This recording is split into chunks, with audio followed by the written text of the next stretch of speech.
আসসালামু আলাইকুম। আপনারা শুনছেন অডিও বুক বাই মেহেদি। আজকে আপনাদের পড়ে শোনাবো নারায়ণ সান্যালের লেখা কাটায় কাটায় সিরিজের একটি গল্প, চাপা রঙের মুর্শিদাবাদী শাড়ির কাটা।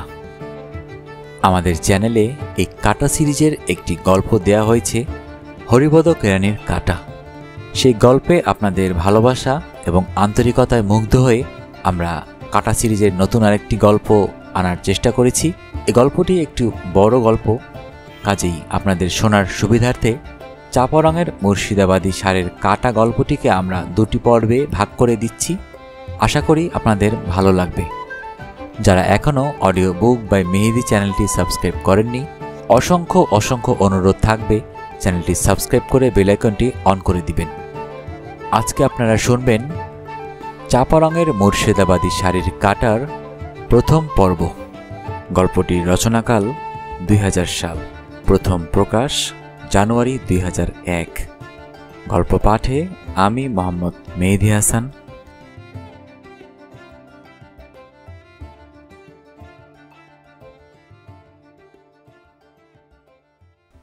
কাটায় কাটায় সন্ধ্যা 6টার সময় ট্যাক্সিটা এসে দাঁড়ায় কটক স্টেশনের সামনে।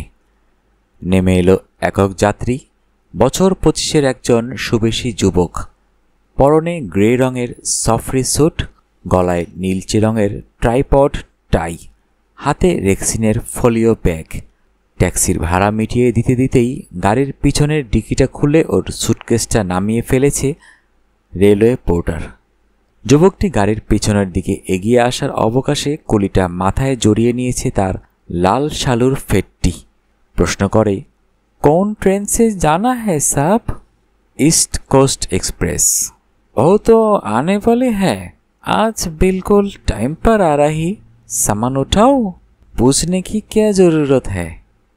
सुटकेसटा माथार ऊपर तुलबार उपक्रम करे लोकटा बोले, 20 रुपया लगेगा साहब। पट्टनायक खप करे तार मणिबन्धटा चेपे धरे बोल्ल, बस मत उठाओ। কলিটা নজর করেছে সুটকেসের তলায় চাকা লাগানো আছে, অর্থাৎ সাহেব ইচ্ছে করলে সেটা টেনে টেনেও নিয়ে যেতে পারেন। খদ্দের ফসকে যাবার আশঙ্কায় কুণ্ঠিত হয়ে বলে, क्यों साहब, क्या कसूर है? ज्यादा बोला है मैंने क्या? कसूर हुआ कुछ? कसूर तो जरूर हुआ, लेकिन ज्यादा नहीं, कमी। सुनो भाई, मैंने किसी कुली को 30 में कम कभी नहीं दिया। अगर 30 में खुशी हो तो उठाओ, नहीं तो मैं दूसरे कुली को बुलाऊंगा। लोकटा घाबड़े जाए, ए आबार की जातेर दौड़ादौड़ी? क्या 30 रुपया में माल उठाना है? हाँ ना किछुई बोले ना लोकटा।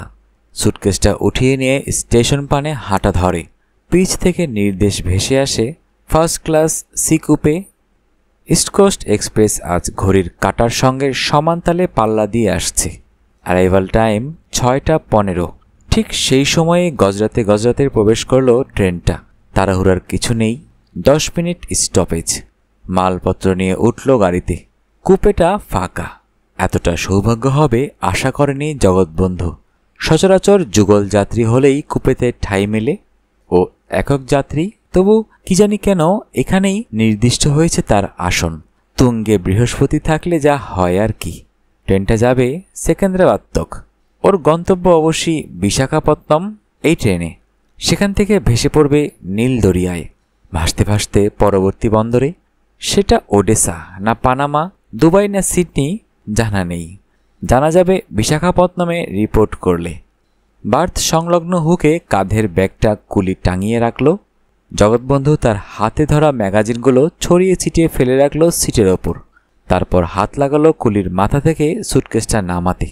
কুলিটা চাইছিল সেটা সিটের নিচে ঠেলে দিতে। জগৎবন্ধু বারণ করল, রেহনে দো। পরবর্তী স্টেশনে উঠবে দ্বিতীয় যাত্রী। মহিলা হবে না নিশ্চয়ই, তবু তার উপস্থিতিতে ও নৈশ পোশাকটা পরতে চায় না। ট্রেনটা ছাড়লেই ও রাতের পোশাক পরে নেবে। কুলিটা পাগড়ি দিয়ে মুখটা মুছে হাত পাতল। জগৎবন্ধু ওয়ালেট বার করে 2খানা 10 টাকার নোট ওর প্রসারিত হাতে ধরিয়ে দিল। লোকটা নিকথায় সালাম বাজিয়ে প্রস্থানোদ্যত হতেই পেছন থেকে ধমকে উঠল জগৎবন্ধু পট্টনায়ক, এই এই কাহা ভাগতা হো তুম? বাকি রুপয়া? লোকটা বেশ বিরক্ত হয়ে বলে ওঠে, সাব मैंने पहले ही तो बोला था 20 रुपया। ठीक है, लेकिन मैंने क्या बताया था? बोला था ना कि मैंने 30 से कम किसी कुली को कभी नहीं दिया। बोलो सचमुच? কুলিটা কি জবাব দেবে বুঝে উঠতে পারে না। জগৎবন্ধু ওর হাতটা টেনে নিয়ে গুজে দেয় আরও একটা 10 টাকার নোট। বলে, আব যা সকতে হো। কুলিটা হেসে ফেলে, সকৃতজ্ঞ চিত্তে বলে, সাব নেই নেই और নেই, যাও ভাগো। লম্বা সেলাম করে হাসতে হাসতেই বিদায় নেয় লোকটা। সে তো জানে না জগৎবন্ধু পট্টনায়ক এখন খুশিয়াল মুডে যাচ্ছে তার চাকরিতে জয়েন করতে। কাল সকালেই সে হাতে পেয়েছে প্রমোশন অর্ডারটা কুরিয়ার সার্ভিসে। এবার কামরার ভিতরটা নজর করল। জানালার কাচ ও শাটার বন্ধ থাকায় ঘরটা একটু গুমোট। শীতকাল বলে ফ্যানটাও চলছিল না। জগৎবন্ধু জানালার কাচ ও শাটার তুলে দিল। খোলা জানালার ধার ঘেঁষে বসে পড়ে। বাইরের দিকে নজর দেয়। নানান জাতের যাত্রীর আনাগোনা ওদিকে প্ল্যাটফর্মে। পেশায় মেরিন ইঞ্জিনিয়ার জগৎবন্ধু পট্টনায়ক। 2 মাসের ছুটি কাটিয়ে আজ আবার চলেছে কাজে যোগ দিতে। বয়স 25, অকৃতদার, যাকে বলে এলিজিবল ব্যাচেলার। মা জানতে চেয়েছিলেন, তুই বারণ করছিস কেন? বিদেশে তোর কি কোনো মেয়েকে পছন্দ হয়েছে? জগৎবন্ধু বলেছিল, মা আমি তো বিদেশে কোথাও 2-10 দিনের বেশি থাকি না। জাহাজেই কেটে যায় মাসের পর মাস। কার সঙ্গে আলাপ হবে বলো? তবে ব্যস্ত হয়েও না, যখন বিয়ে করতে চাইবো তখন জানাবো। তুমিই পছন্দ করে নিয়ে এসো তোমার বহুরানী। একটা গন্ধ প্রবেশ করলো পট্টনায়কের নাকে। মিষ্টি অথচ ঈষৎ ঝাঁঝালো।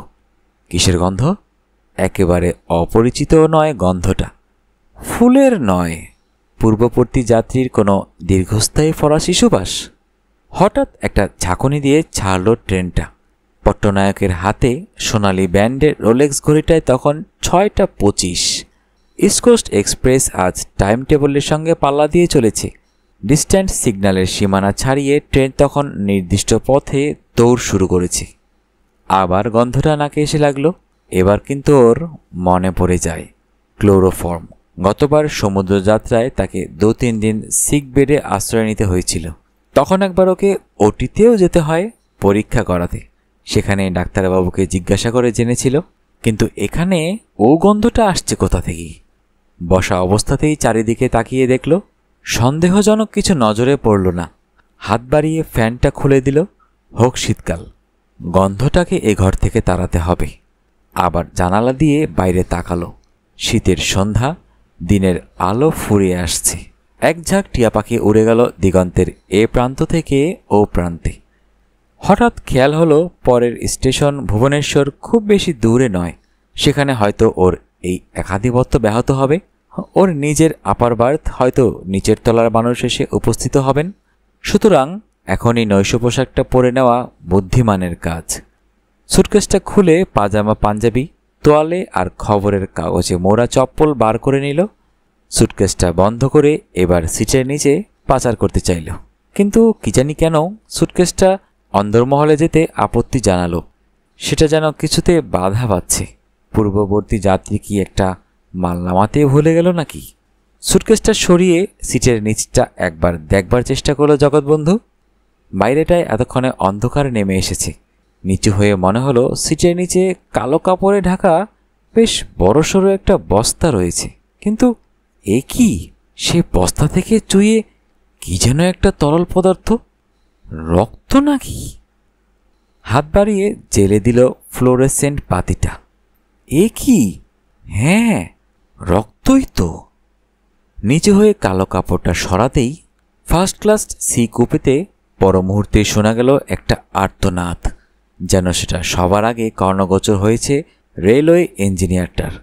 সেও ভয়ার্ত কণ্ঠে সাড়া দিয়ে উঠল পরপর 3টি হুইসেলে। উপায় নেই, তাকে থেমে পড়তে হলো ভ্যাকুয়াম ব্রেকের অমোঘ নির্দেশে। কোনো একটা কামরায় কেউ অ্যালার্ম চেনটা টেনে দিয়েছে। ভুবনেশ্বর রেল স্টেশনের ডিস্ট্যান্ট সিগন্যালের সবুজ বাতির আমন্ত্রণ সত্ত্বেও ইঞ্জিনটাকে গজরাতে গজরাতে দাঁড়িয়ে পড়তে হলো। সকাল থেকে ঘড়ির কাঁটার সঙ্গে পাল্লা দিয়ে ছোটা টাইম টেবল অনুসারে ইস্ট কোস্ট এক্সপ্রেসটার লেট হওয়ার পালা শুরু হলো। 2 দিন পরের কথা, 31শে ডিসেম্বর, শুক্রবার, 1999। অর্থাৎ সহস্রাব্দীর শেষ সূর্যোদয় হয়েছে ঘণ্টাখানেক আগে। নিউ আলিপুরে ব্যারিস্টার PK বাসুর ডাইনিং হল। সকাল এখন 7টা। পিকে বাসের সঙ্গে যদি আপনাদের জান পেহচান না থাকে তাহলে আমি নাচার। তবু সেসব ভাগ্যবান ভাগ্যবতী যারা বাসু সিরিজের কণ্টকে বিদীর্ণ হননি, তাদের খাতিরে ওর একটু সংক্ষিপ্ত পরিচয় দিয়ে রাখি। প্রসন্ন কুমার বাসু কলকাতা বারের প্রবীণতম আইনজীবী। ব্যবহারিক পরিচয় তিনি ক্রিমিনাল সাইড ব্যারিস্টার, কিন্তু শুধু আদালত চৌহদ্দিতেই তিনি তার কর্তব্য শেষ করেন না। অর্থাৎ অভিযুক্তকে খালাস করানোই যেন তার মূল উদ্দেশ্য নয়, ওই সঙ্গে আসল অপরাধীকে চিহ্নিত না করা পর্যন্ত যেন তার মুক্তি নেই। আগে নিজেই প্রচুর ছোটাছুটি করতেন, এখন তার বয়স হয়েছে ৮০ ছুঁই ছুঁই। স্বামী স্ত্রীর ছোট পরিবার, কিন্তু সুখী পরিবার বলতে পারি না। একটা মোটর অ্যাক্সিডেন্টে ওদের একমাত্র কন্যাটির মৃত্যু হয়েছে। সে গাড়িতে মিসেস রানু বাসুও ছিলেন। তিনি হাসপাতাল থেকে ফিরে এলেন, কিন্তু হুইল চেয়ার নির্ভর প্রতিবন্ধীর জীবনে। অর্থের প্রয়োজন ছিল না, বাসু সাহেব তাই প্র্যাকটিস ছেড়ে দিতে চেয়েছিলেন। রানুদেবী রাজি হননি। জোর করে আবার তাকে গাউন পরালেন। আবার যাতায়াত শুরু হলো আদালত পাড়ায়। এই সময় ওদের সংসারে এসে যোগদান করল একটি সদ্য বিবাহিত দম্পতি, কৌশিক ও সুজাতা মিত্র। একই বাড়িতে ওরা থাকেন। একটি গোয়েন্দা সংস্থা খুলে বসেছিল ওরা স্বামী স্ত্রী। সুকৌশলী, গিন্নির সু আর কর্তার কৌ, বাকি শলিটা পাদপূরণার্থে খলু। নামকরণটা করেছেন বাসু সাহেবই। ওদের আবির্ভাবে তাদের দৌড়ঝাঁপটা কমেছে। বাসু সাহেবের জীবন কাটায় কাটায় বিজড়িত, উভয় অর্থেই সমস্যার কাঁটা এবং ঘড়ির কাঁটা। সূর্যোদয়ের পূর্বেই তিনি প্রাতঃভ্রমণে বেরিয়ে পড়েন। ফিরে আসেন 6:45। না, 6:45 মানে 7টা বাজতে মিনিট 15 নয়, আইএসটি 6:45 শীতকালে। গ্রীষ্মের সময়টা 1 ঘন্টা এগিয়ে যায়। 6:30 নাগাদ প্রাতরাশ প্রত্যাশী কৌশিক এসে বসল ডাইনিং হলে। আর কেউ তখনও আসেনি। তার আগেই ওদের বাড়ির কাজের লোক বিশু খান 2-3 দৈনিক পত্রিকা উঠিয়ে নিয়ে এসেছে সদর থেকে। কৌশিক খুলে বসেছে একটা পত্রিকা। আজ কাগজের প্রথম পাতাতেই বেশ বড় করে ছাপা হয়েছে একটি হত্যাপরাধ। হেডলাইন নিউজ নয়, তবে প্রথম পৃষ্ঠার ডান দিকে বেশ বড় হরফে ছাপা, গত পরশু রাত্রির ঘটনা। গতকালকের কাগজে মুদ্রণের সময় পাওয়া যায়নি। মনে হয় খবরটা অনেক রাত্রে আসায় আজ সবিস্তারে তা প্রকাশিত হয়েছে। ইস্ট কোস্ট এক্সপ্রেসের ফার্স্ট ক্লাস কামরায় আবিষ্কৃত হয়েছে একটি মৃতদেহ। এ জাতীয় সংবাদ প্রথম পৃষ্ঠায় স্থান পাওয়ার কথা নয়। পথে ঘাটে আজকাল সকাল সন্ধ্যা মৃতদেহ আবিষ্কার হচ্ছে। পার্টি মাস্তানদের ক্রমাগত খুনকা বদলা খুন, এটা তা নয়। প্রথমত মৃতদেহটা একজন সুন্দরী মহিলার। দ্বিতীয় কথা, সেটা পাওয়া গেছে ওই ট্রেনের ফার্স্ট ক্লাস কূপে, এবং সর্বোপরি মেয়েটি একজন ধনকুবেরের একমাত্র কন্যা তথা একমাত্র ওয়ারিশ। সাংবাদিকের আন্দাজে মহিলাটির বয়স 30, অত্যন্ত ফর্সা, সুন্দরী এবং সুসজ্জিতা। তার বুকের উপত্যকায় সম্ভবত বিদ্ধ হয়েছিল একটি তীক্ষ্ণ ছুরিকা, আমূল। ছুরিটা পাওয়া যায়নি। মহিলার ভ্যানিটি ব্যাগটা কিন্তু সিটের নিচে পাওয়া গেছে। তাতে ছিল সামান্য কিছু টাকা, 10,000 টাকার ট্রাভেলার্স চেক, প্রসাধন সামগ্রী, রেলওয়ে টিকিট আর ক্যালকাটা ক্লাবের সদস্য কার্ড। শেষোক্ত কার্ড থেকেই জানা গেছে তার পরিচয়। নাম কমলকলি মালহোত্রা, স্বামীর নাম রূপেশ। সবচেয়ে বড় কথা, তার পিতা হচ্ছেন স্বনামধন্য ধনকুবের জগৎপতি দস্তুর।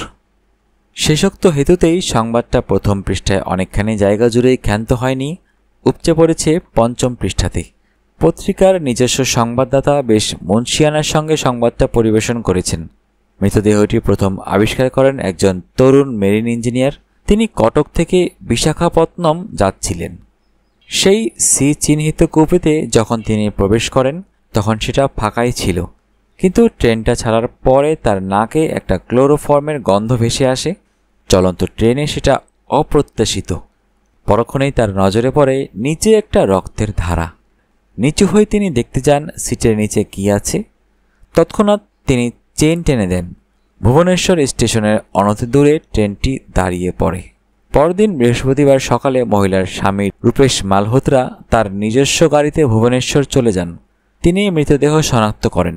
তিনি জানাতে চাননি বা জানেন না মিসেস মালহোত্রা কোথায় যাচ্ছিলেন বা তার কোনো পুরুষ সঙ্গী ছিল কিনা। তবে রেলওয়ে পুলিশের সরবরাহ করা তথ্য অনুসারে সেই সি কুপেতে যাচ্ছিলেন সকন্যা ইন্ডাস্ট্রিয়ালিস্ট পদ্মশ্রী জগৎপতি দস্তুর। মৃতের ভ্যানিটি ব্যাগে তার টিকিটও ছিল। কন্যা খুন হয়ে যাবার সময় তিনি কোথায় ছিলেন জানা যায় না। রেলওয়ে চেকার জানিয়েছেন তিনি তখনও ওই কামরায় টিকিট চেক করতে যাননি। মহিলার সঙ্গে ওই ভ্যানিটি ব্যাগ ব্যতীত দ্বিতীয় কোনো মালপত্র ছিল না। সংবাদপত্রের তরফ থেকে জগৎপতি দস্তুরকে তার কলকাতার লাউডন স্ট্রিটের বাড়িতে ফোন করা হলে তিনি জানান যে কন্যার মৃত্যু সংবাদ তিনি ইতিপূর্বে জেনেছেন। তার জামাই ভুবনেশ্বর চলে গেছেন, তিনি নিজে ওই ট্রেনে আদৌ যাননি। ইতিমধ্যে সুজাতা এসে বসেছে। সে আরেকটি সংবাদপত্র তুলে নিয়ে ওই হত্যা সংবাদটি পড়ছিল। বললে, ব্যাপারটা অত্যন্ত মিস্টেরিয়াস, তাই নয়? স্বামী স্ত্রী যুগলে গেলেই সচরাচর কুপেতে রিজার্ভেশন পাওয়া যায়। কোনো একক মহিলাকে কুপেতে এভাবে একা যেতে দেওয়া হয় না। অথচ রূপেশ মালহোত্রা কলকাতায় ছিলেন, তিনি জানেন না তার স্ত্রী কার সঙ্গে কোথায় যাচ্ছিলেন। এটা বিশ্বাস্য? কৌশিক বলে, অফকোর্স, এনতাই তো হন্দাই রহতা, এমনটা তো হয়েই থাকে। আমি সঙ্গে না থাকলে তুমি কি একা একা কোনো পুরুষ সঙ্গীর সঙ্গে কোথাও যেতে পারো না? বা জীবনে কখনো যাওনি? না, কুপেতে নয়। কিন্তু কুপেতে রাত্রিবাসের কোনো পরিকল্পনা তো ওদের ছিল না। থাকলে ওই মেরিন ইঞ্জিনিয়ার কটক থেকে সন্ধ্যা রাত্রিতে ওই কুপেতে রিজার্ভেশন পেতেন না। মিসেস মালহোত্রার গন্তব্যস্থল ছিল নিশ্চয়ই কটকের আগের কোনো স্টেশন। তাছাড়া পুরুষ কোনো সহযাত্রী যে ছিলই এমন কোনো এভিডেন্স এখনও তো আবিষ্কৃত হয়নি। এই সময়ই বাসু সাহেব ফিরে এলেন প্রাতঃভ্রমণ সমাপ্ত করে। ওভারকোটটা খুলে রেখে বসলেন তার নির্দিষ্ট চেয়ারে। বললেন, কি লয় বিচার, শুনিলে বলিতে পারি কথা দুই চার। ও বুঝেছি, কমলকলি হত্যা রহস্য কাগজটা খুঁটিয়ে পড়েছ? কৌশিক বলে, আপনি জানলেন কি করে? আপনি যখন বেড়াতে যান তখনও তো সকালের কাগজ আসেনি। ইতিমধ্যে চা কফির সরঞ্জাম নিয়ে ফুটকি আর বিশু এসে উপস্থিত। ফুটকি হচ্ছে বিশুর সম্পর্কে দিদি। সে সম্প্রতি বহাল হয়েছে মিসেস বাসুর কম্পানিয়ান হিসেবে। তাছাড়া সুকৌশলী দম্পতির সদ্যজাত কন্যার তদারকি করতে রানী দেবীও তার হুইল চেয়ারে পাক মেরে এসে উপস্থিত হলেন ভিতর বাড়ি থেকে। বাসু কৌশিকের প্রশ্নের জবাবে বললেন, শুধু সংবাদপত্র নির্ভর গোয়েন্দাগিরি শার্লক হোমসের আমলে চলত মিস্টার অ্যান্ড মিসেস সুকৌশলী। এখন প্রচার মিডিয়া অনেক অনেক অ্যাডভান্সড। তোমরা বোধহয় কাল অন্য কাজে ব্যস্ত ছিলে, সান্ধ্য টিভি নিউজ শুনবার সময় পাওনি। রানু একটু পরে এসেছেন, তাই আলোচনার ধরতাইটা ধরতে পারেননি ঠিক। বললেন, কি নিয়ে আলোচনা হচ্ছে? কমলকলি হত্যা রহস্য? বাসু বলেন, ওই দেখো, তোমাদের মামিও খবরটার বিষয়েও ওয়াকিবহাল। কৌশিক জানতে চায়, এটা কি আইনত রেলওয়ে পুলিশের এখতিয়ারে না উড়িষ্যা পুলিশ ফোর্সের? বাসু বলেন, আইনটাই আমি ভালো বুঝি না বাপু, তবে আমার আন্দাজ এটা বর্তমানে তোমার আমার এখতিয়ারে। আপনার আমার? কোন সূত্রে? বাসু নিঃশব্দে তার পকেট থেকে একটি খাম বার করে ওদের দিকে বাড়িয়ে দিয়ে বলেন, এটা কাল সন্ধ্যায় স্পেশাল মেসেঞ্জারে এসেছে, পড়ে দেখো। খামটা বেশ ভারী, দামি ওজনদার কাগজের জন্য। বাঁদিকের নিচে কায়দা করে মনোগ্রাম করা ইংরেজি বড় হরফে দুটি অক্ষরের জড়াজড়ি, জে ডি। মাঝখানে কালো কালিতে টাইপ করা নয়, বাসু সাহেবের নাম ঠিকানা। প্রেরকের ঠিকানা খামের উপর নেই। ভিতরের চিঠিখানা কৌশিক খুলে বার করল। এটাও ইম্পোর্টেড দামি লেটার হেডেড কাগজ। উপরে ছাপা অক্ষরে লেখা জগৎপতি দস্তুর। ব্যাস, আর কিছু না। না ঠিকানা, না কোনো ফ্যাক্স, মোবাইল নম্বর, কিচ্ছু নেই। এই চিঠিখানিও টাইপ করা নয়, জগৎপতির টানা হস্তাক্ষরে মোটা ইংরেজিতে লেখা। বাংলায় অনুবাদ করলে দাঁড়ায়, প্রিয় মিস্টার বাসু, মিডিয়া মাধ্যমে ইতিমধ্যে আমার দুর্ভাগ্যের কথা নিশ্চয়ই জানতে পেরেছেন। সাহায্যের প্রয়োজন। কাল সকাল 9টার সময় একবার অধমের গরিবখানায় পদার্পণ করলে একটু নিশ্চিন্ত হতে পারি। ধন্যবাদান্তে ইতি ভবদীয় জগৎপতি দস্তুর। কৌশিক চিঠিখানা ভাঁজ করতে করতে বললে, বুঝলাম। তা আপনার এখতিয়ারটা বোঝা গেল, কিন্তু রহস্যের সঙ্গে সুকৌশলীর কি সম্পর্ক তা তো বোঝা যাচ্ছে না। বাসু সাহেব সে কথার জবাব না দিয়ে গৃহিণীর দিকে ফিরে বললেন, রানু, অভিমান শব্দটার ইংরেজি কি গো? রানু কর্তা বাদে প্রত্যেকের প্লেটে কাঁটা চামচ আর ডিম টোস্ট সাজাতে সাজাতেই জবাব দেন, ও শব্দটার ইংরেজি হয় না, যেমন বাংলা হয় না সুজাতার মুখের বর্তমান অভিব্যক্তির। কর্তার কথায় শি হ্যাজ ব্লাস্ট। সত্যি কথা, সুজাতার মতে সুকৌশলী ব্যারিস্টার বাসুর সঙ্গে অঙ্গাঙ্গিভাবে যুক্ত, তাই কৌশিকের প্রশ্নটায় সে লজ্জা পেয়েছে। বাসু তার ফলে ভরা প্রাতরাশের ডিশটা কাছে টেনে নিয়ে বললেন, তাহলে আমি ব্যাখ্যা করে বুঝিয়ে দিই কৌশিককে। মাথার সঙ্গে কানের যে সম্পর্ক, মহাবীর কর্ণের যুগল কর্ণের সঙ্গে যুগল কুণ্ডলের যে সম্পর্ক, অথবা মহাবীর পবনন্দনের সঙ্গে তার লাঙ্গলের যে সম্পর্ক। কৌশিক হেসে ফেলে, বলে, আপনার শেষ উপমাটায় আমি কাত এবং মাত। মামু যখন স্বয়ং হুকোমুখ হ্যাংলা হতে স্বীকৃত, তখন আমরা কেন হতে পারবো না তার যুগল লাঙ্গল? কি বলো সুজাতা? সুজাতা কর্তাকে ধমক দেয়, সবসময় এমন বিশ্রী রসিকতা আমার ভালো লাগে না। রানু বলেন, এবার কিন্তু তুমি অন্যায় রাগ করছো সুজাতা। তোমাদের মামু বাক প্রয়োগের উত্তেজনায় নিজেই হুকোমুখর উপমেয় হতে স্বীকৃত হয়েছেন যুগল ল্যাজের কল্যাণে। বাসু ফর্ক দিয়ে চেপে ধরে পেঁপের টুকরোটাকে কাটতে কাটতে বললেন, আমার ধারণা এটা উপমা নয়, আদৌ মেটাফোর। ফলে উপমান উপমেয়ের প্রশ্নই ওঠে না। প্রসঙ্গটা বদলে দেবার আগ্রহে সুজাতা বলে, আপনি কি ওই মেয়েটিকে চিনতেন মামু? কে? কমলকলি? হ্যাঁ, ওর বিয়েতেও নিমন্ত্রণ পেয়েছিলাম, যাওয়া হয়নি। দস্তুর সাহেব আমার পুরানো ক্লায়েন্ট। ওই কমলকলি হচ্ছে জগৎপতির একমাত্র সন্তান।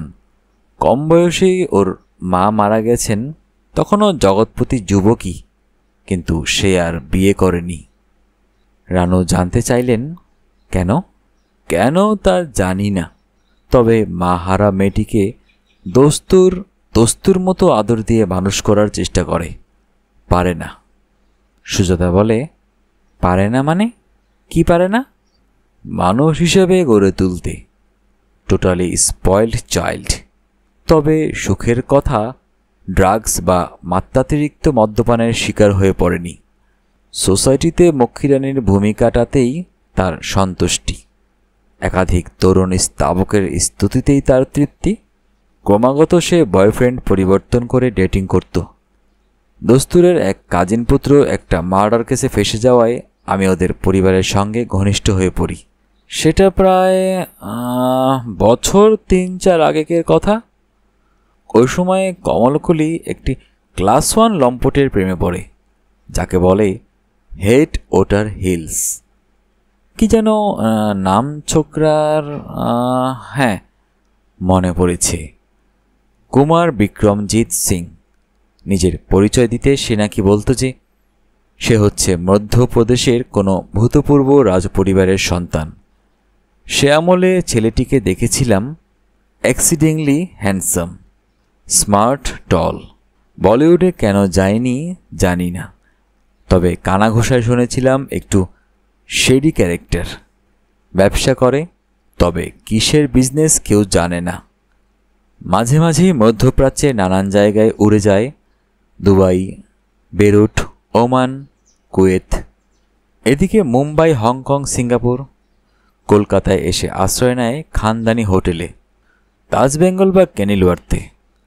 বিজনেসটা কিসের জানা নেই, তবে অর্থাগমটা যে ভালোই তা আন্দাজ করা যায়। এছাড়া আর যা করে তা হলো বড়লোকের সুন্দরী মেয়ে বা বউয়ের সঙ্গে প্রেম। কমলকলির মতো অস্থিরমতী মেয়েকে সে আকর্ষণ করতেই পারে, কিন্তু এ ধরনের লোক যে মিস দস্তুরের মতো শিক্ষিতা বুদ্ধিমতীর মাথা ঘুরিয়ে দেবে এটা আশঙ্কা করা যায়নি। ছোকরা কিন্তু তাই দিয়েছিল। তবে জগৎপতিও পাকা খেলোয়াড়, দক্ষ হাতে সে ইন্টারফিয়ার করে। আমার যতদূর আন্দাজ, সে সিবিআইয়ের কোনো বড় কর্তাকে দিয়ে বিক্রমজিৎকে করকে দেয়। মিস দস্তুরের পেছনে ঘুরঘুর করলে তার ব্যবসার হাল হকিকত নিয়ে টানাপোড়েন শুরু হবে। তৎক্ষণাৎ বিক্রমজিৎ রণে ভঙ্গ দিয়ে হাওয়া। তারপর দস্তুর খুব তাড়াহুড়া করে রূপেশ মালহোত্রার সঙ্গে ওর বিয়েটা দিয়ে দেয় দিল্লিতে। কলকাতাতেও একটা পার্টি থ্রো করেছিল তাজ বেঙ্গলে, কিন্তু আমার যাওয়া হয়নি। যতদূর মনে পড়ে তখন আমি চুচুড়ার সেই সাইকিয়াট্রিস্ট ডক্টর ঘোষালের মার্ডার কেসটা নিয়ে ব্যস্ত হয়ে পড়ি। সেই ড্রেস রিহার্সালের কাটা? হ্যাঁ, কৌশিক ওই রকমই কি একটা নাম করেছিল মনে হচ্ছে। রানী প্রশ্ন করেন, রূপেশ মালহোত্রার ব্যাকগ্রাউন্ডটা কি? বাসু বলেন, আমি জানি না। রূপেশ ছোকরা দস্তুরের জামাই হবার আগেই আমার সেই কেসটার ফয়সালা হয়ে যায়। কৌশিক বলে, আমি কিন্তু তাকে ঘটনাচক্রে চিনি মামু। কীরকম? একজন পসারওয়ালা অ্যাডভোকেটের একমাত্র মেয়ের সম্ভাব্য পাত্র রেশুরে কিনা সমঝে নিতে আমাকে একবার ঘোড়দৌড়ের মাঠে কয়েকদিন ঘোরাঘুরি করতে হয়েছিল গত বছর কলকাতার রেস কোর্সে। সেখানে আমার এক সহকারী চিনিয়ে দেয় রূপেশকে। ধনকুবের দস্তুর সাহেবের জামাইয়ের পরিচয়। তার মুখে শুনেছিলাম সিনিয়র মালহোত্রা বেশ মালদার লোক ছিলেন। দস্তুর সাহেবের সঙ্গে কি যেন ব্যবসায়িক সূত্রে ঘনিষ্ঠ পরিচয় ছিল। রূপেশ ছেলেটি সুদর্শন, দীর্ঘকায়, গ্র্যাজুয়েট, বাপের ব্যবসা দেখত। ওর বিয়ের পরই সিনিয়র মালহোত্রা প্রয়াত হলেন। বাপের সম্পত্তি সবকিছুই বর্তায় তার একমাত্র পুত্রের হাতে, কিন্তু অল্প সময়ের মধ্যে সে তার বেশিরভাগই উড়িয়ে পুড়িয়ে দিয়েছে ওই ঘোড়ার খুঁড়ে খুঁড়ে। কয়েকটি চালু কারখানা বন্ধ হয়ে গেছে, কিন্তু শুধু ঘোড়া নয়, মদ্যপানে এবং আরও কিছু মকারান্ত ব্যাধিতে। পরে শুনেছি ব্যবসাপত্র সবই লাটে উঠেছে। এখন শ্বশুরের সব সম্পত্তি তার একমাত্র ভরসা, কারণ ব্যাঙ্ক নাকি ওকে কর্জ দেওয়া বন্ধ করে দিয়েছে। প্রচুর দেনায় আকণ্ঠ ডুবে সে শুধু প্রতীক্ষা করছে কবে পূজ্যপাত শ্বশুরমশাই সাধনোচিত ধামে প্রয়াণ করবেন। বাসু বললেন, পশ্চাদপদটি পরিষ্কার বোঝা গেল না। ইতিমধ্যে সকালের প্রাতরাশ শেষ হয়েছিল। রানু বললেন, মেয়েটির কপালটাই খারাপ। জন্মেছে রাজকন্যা হয়ে, বিয়ে হলো এক মদ মাতালের সঙ্গে, তার উপর রেশুরে। বাসু বললেন, দোষ কি তার কপালেরই শুধু, পুরস্কারের নয়? কৌশিক বলল, পুরস্কার? ওই হলো রে বাপু, নিয়তির বিপরীতার্থক স্ত্রীলিঙ্গে কি হবে আমি জানি না। নারী বীর্য হবে কি, উইমেন্স লিপ, এ ধ্বজাধারীরা কি বলেন? শব্দটা ব্যাকরণ সম্মত? রানু বলেন, বৈয়াকরণে কি বলবেন জানি না, প্রাণীবিজ্ঞান সম্মত নয়। তবে তোমার বক্তব্য আমরা বুঝেছি। ঠিকই বলেছ তুমি। কমলকলি ডুবেছে সখাত সলিলে। ঈশ্বর তাকে একটা প্রকাণ্ড হ্যান্ডিক্যাপ দিয়ে এই দুনিয়াদারি করতে পাঠিয়েছিলেন, কিন্তু নিজের দোষেই সে বেঘরে প্রাণটা দিল। কৌশিক বলে, শুনেছিলাম ওদের দুজনের মধ্যে নাকি মিউচুয়াল ডিভোর্স হতে চলেছিল। রূপেশ কাগজে সই করতে রাজি যদি শ্বশুরমশাইয়ের কাছ থেকে একটা অত্যন্ত মোটা অঙ্কের খেসারত পায়। সুজাতা বলে, অর্থাৎ নাকের বদলে সোনার নরুন, রাজকন্যার বদলে অর্ধেক রাজত্ব? রানু প্রশ্ন করেন, কমলকলির নামে যেসব সম্পত্তি ছিল তার ওয়ারিশ তো এখন রূপেশ, যেহেতু বিবাহ বিচ্ছেদ হয়নি। বাসু বলেন, যদি না কমলকলি উইল করে সব সম্পত্তি অন্য কাউকে দিয়ে গিয়ে থাকে। প্রাতরাশ শেষ হয়েছিল। বাসু জানতে চান, কৌশিক কি তাহলে আমার সঙ্গে যাচ্ছ দস্তুরের গরিবখানায়, নাকি একাই যেতে হবে আমাকে? কৌশিক জবাব দেবার আগে রানু বলে ওঠেন, তোমার যুগল লাঙ্গুলির সঙ্গে যাচ্ছে। যুগল লাঙ্গুল? সরি, আই মিন দুটো কানই, মাথার টানে কান, কৌশিক আর সুজাতা। সুজাতা বলে, কিন্তু মিঠু? সে থাকবে তার দিদার কাছে, চিন্তা কি? নিউ আলিপুর থেকে লাউডন স্ট্রিটের দস্তুর প্যালেস পৌঁছাতে বেশি সময় লাগল না। অফিস যাত্রীদের ভিড় সবে শুরু হয়েছে। জমকালো কাস্ট আয়রনের গেট থেকে পোর্টিকো পর্যন্ত লাল মুরাম বিছানো পথ। পথচারীদের কিছু অসুবিধা হতে পারে, বিশেষ হাই হিল ধারিণীদের, কিন্তু এ পথে পদাতিকের আবির্ভাব সেই যাকে বলে নীলচন্দ্রিমার জমানায় বারেক। ওদের ফিয়াট গাড়িটা পোর্টিকোর আচ্ছাদনে এসে থামতেই ছুটে এলো খাকি উর্দি পরা দারোয়ান। স্যালাম করে খুলে দিল গাড়ির দরজা। ওরা তিনজন নামতে কৌশিকের হাত থেকে গাড়ির চাবিটা চেয়ে নিল। গাড়ি ঠিকমতো পার্ক করে সে চাবি নিয়ে ওখানে প্রতীক্ষা করবে। ততক্ষণে এগিয়ে এসেছেন ঝকমকে সাফারি স্যুট পরা এক সুদর্শন ভদ্রলোক, সম্ভবত দস্তুর সাহেবের সেক্রেটারি। কৌশিক জানতে পারে সে দস্তুর সাহেবের দস্তুর মতো খাস পেয়ারা। ওদের তিনজনকে পথ দেখিয়ে নিয়ে গেল বিশাল ড্রয়িং রুমে। সেখানে তখন সুরেলা স্বরে একটি চাইমিং ক্লক সকাল 9টার সংকেত দিচ্ছে। হাতঘড়ির সবচেয়ে বড় কাঁটাটা পুরো এক চক্কর মারার আগেই সে ঘরে প্রবেশ করলেন জগৎপতি দস্তুর। 6 ফুটের ওপর দীর্ঘ সুঠাম চেহারা, গায়ের রং ধবধবে ফর্সা, একটু বুঝিবা গোলাপি আমেজ। ব্যাক ব্রাশ করে আশ্রানো পাতলা হয়ে আসা চুলের স্কোরবোর্ডে সাদা চক্ষুরি দিয়ে ঘোষণা করা হয়েছে ব্যাটসম্যানের হাফ সেঞ্চুরি হয়ে গেছে। পরিধানে চাইনিজ সিল্কের পাজামা পাঞ্জাবি, পায়ে চামড়ার বিদ্যাসাগরী চটি, চোখে রিমলেস সোনার চশমা, 10 আঙ্গুলে গ্রহবারণ 6টি আংটি। কে বলবে ওর একমাত্র কন্যাটির মর্মান্তিক মৃত্যুর পর 3টি সূর্যাস্ত হয়নি। লৌহ কঠিন ব্যক্তিত্ব। আগন্তুকদের বিপরীতে একটি সোফায় আসন গ্রহণ করে তিনি বিনা ভূমিকাতেই শুরু করলেন, মিস্টার বাসু, নিশ্চয়ই বুঝতে পেরেছেন কেন এভাবে আপনাদের কষ্ট দিচ্ছি। আঘাত আমি সইতে পারি, কিন্তু অপমান নয়। আমার কন্যার এই মর্মান্তিক পরিণতির একটা বিচার চাই। ওয়েস্ট বেঙ্গল আর উড়িষ্যা দুটো স্টেটের পুলিশই জয়েন্টলি তাদের কর্তব্য করছে, and they are doing it exceedingly well. I have nothing to complain about. তবু আমি চাই একই সঙ্গে আপনি এবং আপনার সুকৌশলী পৃথকভাবে এই তদন্তের ভার নিন, সমান্তরাল তদন্ত। বাসু গম্ভীরভাবে বললেন, কিন্তু কেন? আপনি কি পুলিশের উপর আস্থা রাখতে পারছেন না? ঠিক তা নয় ব্যারিস্টার সাহেব, আমি চাই প্রকৃত অপরাধীকে সঠিকভাবে শনাক্ত করতে, এবং yes, he or she shall be hanged by the neck. ওসব যাবজ্জীবন জীবনে আমার তৃপ্তি হবে না। সেকেন্ডলি, আমি চাই না লোকটাকে চিহ্নিত করার পর আপনি বেমক্কা তার ডিফেন্স কাউন্সিল হয়ে পড়েন।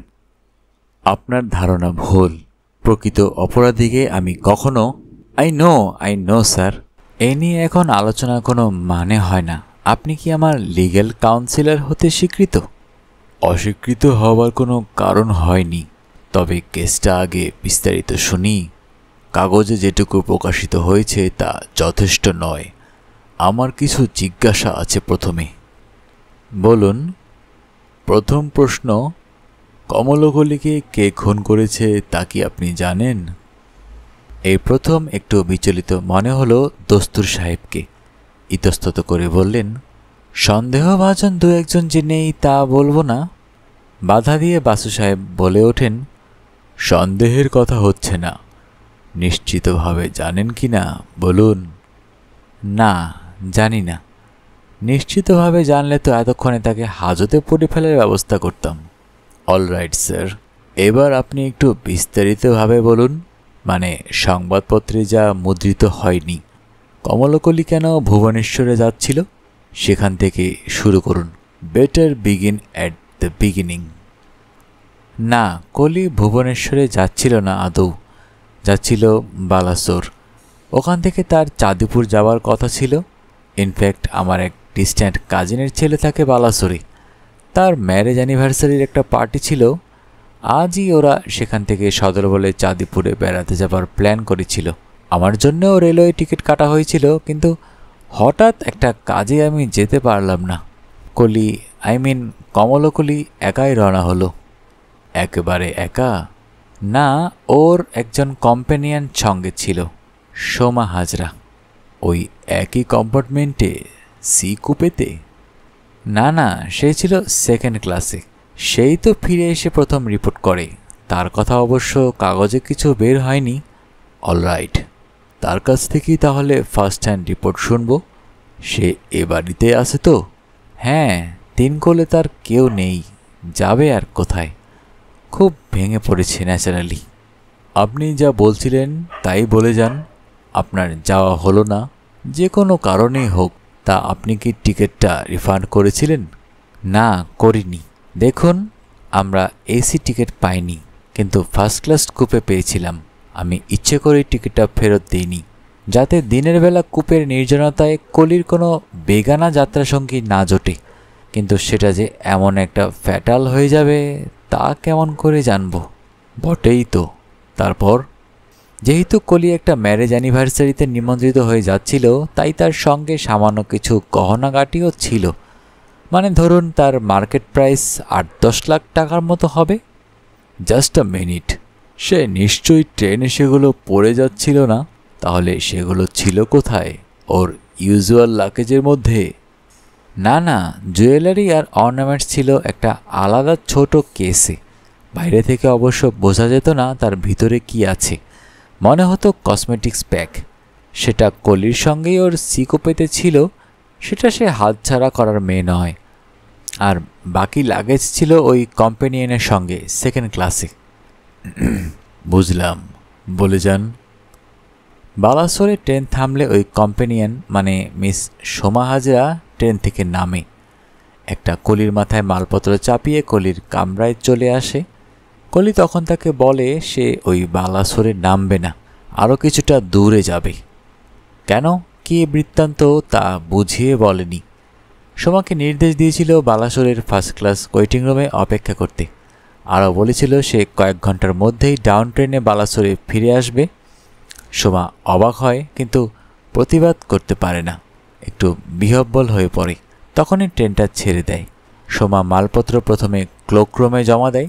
তার ছিল সেকেন্ড ক্লাস টিকিট, তাই সে ফার্স্ট ক্লাসের ওয়েটিং রুমে ঢুকতে পারে না। তার প্রবেশদ্বারে অপেক্ষা করতে থাকে। এরপর অনেকগুলি ডাউন ট্রেন আসে ও চলে যায়। বেলা 3টে থেকে 5টায়। কলি কিন্তু ফিরে আসে না। সোমা বাধ্য হয়ে একটা রিটায়ারিং রুম বুক করে। ফার্স্ট ক্লাস লেডিস ওয়েটিং রুমের মহিলা কর্মচারীকে বলে রাখে যে কালো রঙের শিফন শাড়ি পরা খুব ফর্সা এক মহিলা যদি সোমা হাজরার সন্ধান করেন, তাহলে তাকে যেন 2 নম্বর রিটায়ারিং রুমে খোঁজ নিতে বলে। সারা রাতের মধ্যেও কলি ফিরে আসে না। শেষ পর্যন্ত গতকাল সকালে সোমা স্টেশনের জিআর পুলিশ স্টেশনে একটা ডায়েরি করে। মালপত্র ক্লোকরুম থেকে খালাস করিয়ে দুপুরের কোনো ডাউন ট্রেনে ফিরে আসে। সে সময় অবশ্য আমি বাড়িতে ছিলাম না, তবে ঘটনার রাত্রেই আমরা খবর পাই। কারণ কলির ব্যাগে 2টো টিকিট ছাড়াও ক্যালকাটা ক্লাবের কার্ডটা ছিল। কাল সকালে আমার জামাই বাই রোড ভুবনেশ্বরে চলে যায়, বডি আইডেন্টিফাই করে।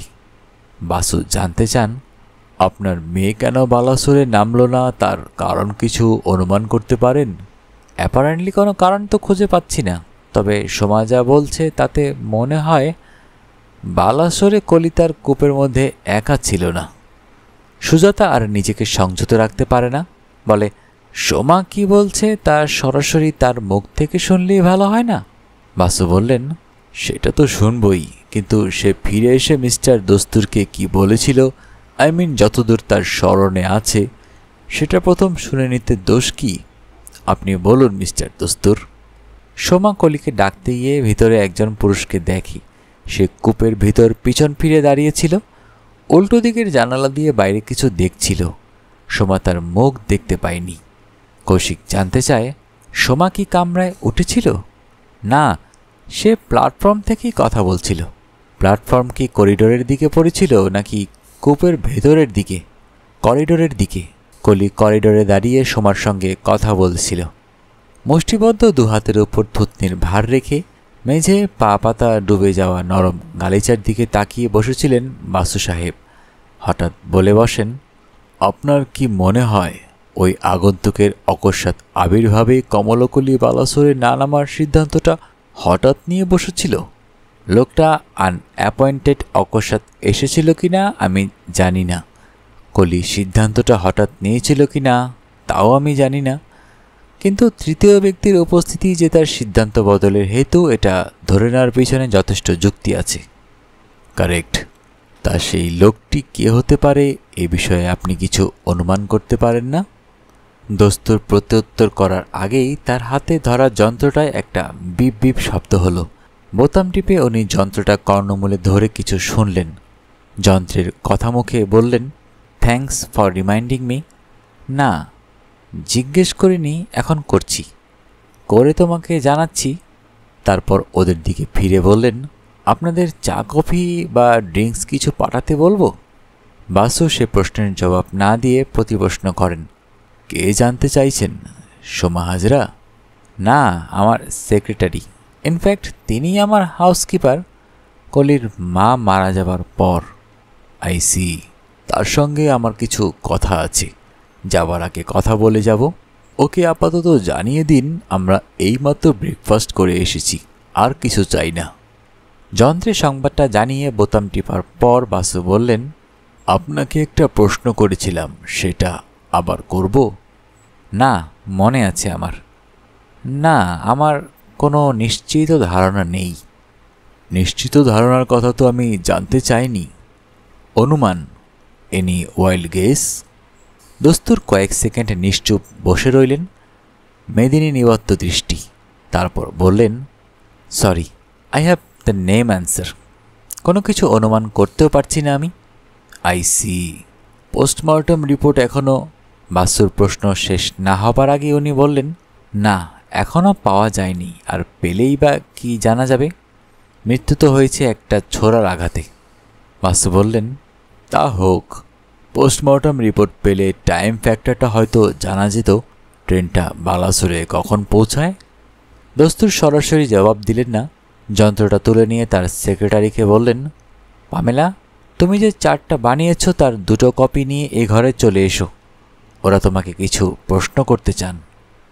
একটু পরে ঘরে এসে উপস্থিত হলেন মিস পামেলা কাত্রুচ্চি, বয়স 35-এর একজন ইতালিয়ান মহিলা, দস্তুরের সেক্রেটারি।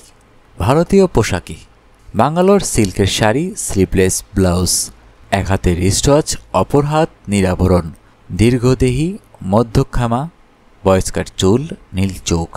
ভারতীয় কায়দায় হাত তুলে সবাইকে যৌথ নমস্কার করে বসলেন বাসু সাহেবের পাশে। নিকথায় তার হাতে তুলে দিলেন 2 কপি কাগজ। পরিষ্কার বাংলায় বললেন, টাইম টেবিল থেকে কপি করা। 3-4 কপি টাইপ করেছি, পুলিশকেও দিয়েছি। বাসু কাগজখানা হাতে নিলেন বটে, তাকালেন না। 1 কপি বাড়িয়ে ধরলেন সুজাতার দিকে, বললেন, খুব ভালো বাংলা শিখেছেন তো। কতদিন আছেন বাংলাদেশে? তা 20 বছর হবে। তোমার বাড়িতেই তো এটা আমার 11th ইয়ার, তাই না মিস্টার দস্তুর? দস্তুর বোধ করি এটাকে খিজুরি আলাপ পর্যায়ে ফেললেন। জবাব দিলেন না। পকেট থেকে পাইপ বার করে তামাক ঠেসতে থাকেন। সুজাতা ইতিমধ্যে টেবিলে পেতে ফেলেছে কাগজটা। মিস পামেলা কাত্রুচ্চি বললেন, ঘটনার দিন East Coast Express on dot right time ছিল, মানে যতক্ষণ না কলিমার দেহটা আবিষ্কৃত হয়। বাসু তাকে বললেন, আইসি। সোমা কি বলছে? গহনার বাক্সটা কুপিতেই ছিল এবং তা মিসিং? হ্যাঁ, তাই। That may be the reason, নিজের মনেই বললেন বাসু। কয়েক মুহূর্ত সবাই নীরব। ডিসেম্বরেও শীতাতপ নিয়ন্ত্রণ যন্ত্রের একটা মৃদু শব্দ। নীরবতা ভেঙে মিস পামেলা বলেন, কিন্তু বাইরের লোক কিভাবে জানবে যে ওতে কি আছে? আপনারাই বলুন। কৌশিক একটু চিন্তা করে বলে, কিন্তু বাইরের লোক যে হতেই হবে তার কি অর্থ? বাসু মেদিনী নিবদ্ধ দৃষ্টি। দস্তুর আর তার সেক্রেটারির মধ্যে চকিত দৃষ্টি বিনিময় হল। দুজনেই নির্বাক। বাসুই আবার বলেন, সোমা কতদিন এ বাড়িতে ওই কাজ করছে? জবাবে দস্তুর বলেন, but she is 100% faithful and beyond suspicion, but that was not my question. Pamela বললেন, প্রায় 2 বছর। দস্তুর বলতে চেয়েছিল, আমরা তাকে মেয়ের মতোই দেখি। 3 কোলে তার কেউ নেই, অরফানেজে মানুষ, নিজের চেষ্টায় গ্র্যাজুয়েট হয়েছে। আর তাছাড়া 2 বছর ধরে তো তাকে দেখে আসছি।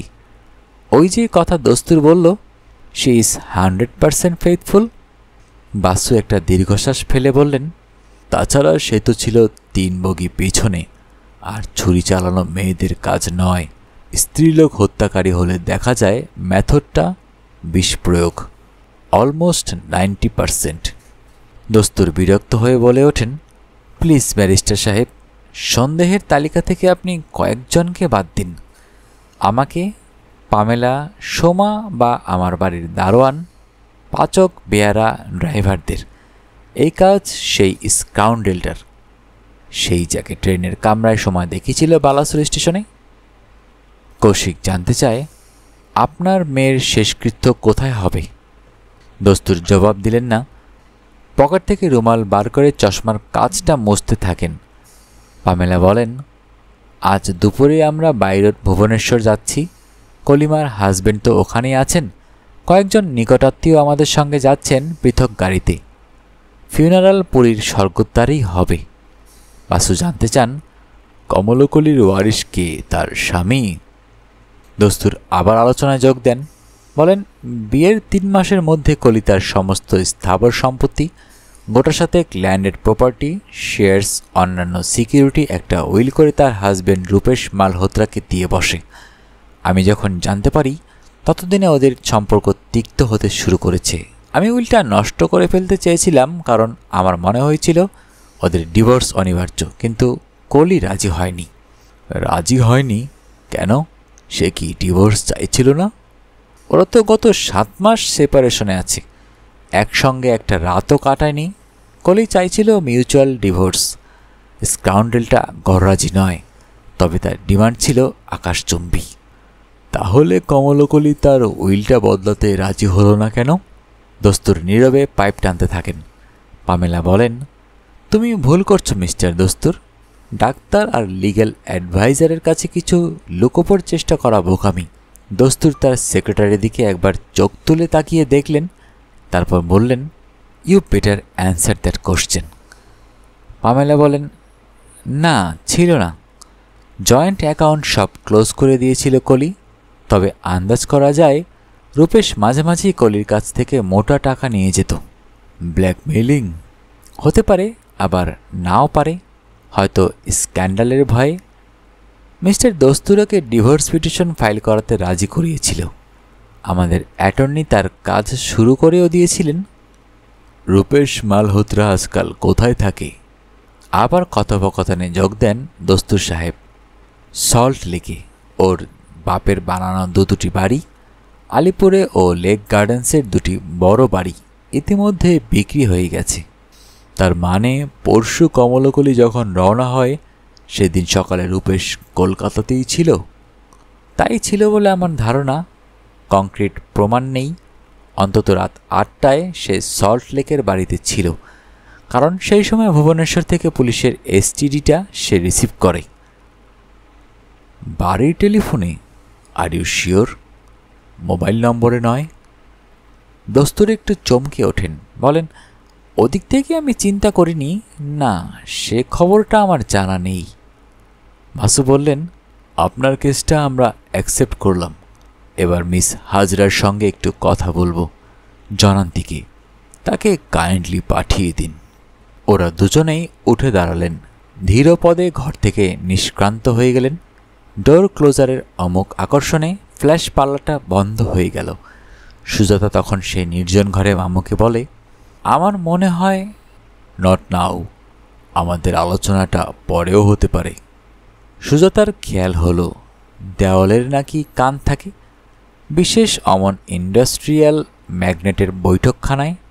Concealed tape recorder. একটু পরেই এসে হাজির হলো সোমা হাজরা। তারও বয়স ওই 30 থেকে 35। সেও রীতিমতো সুন্দরী।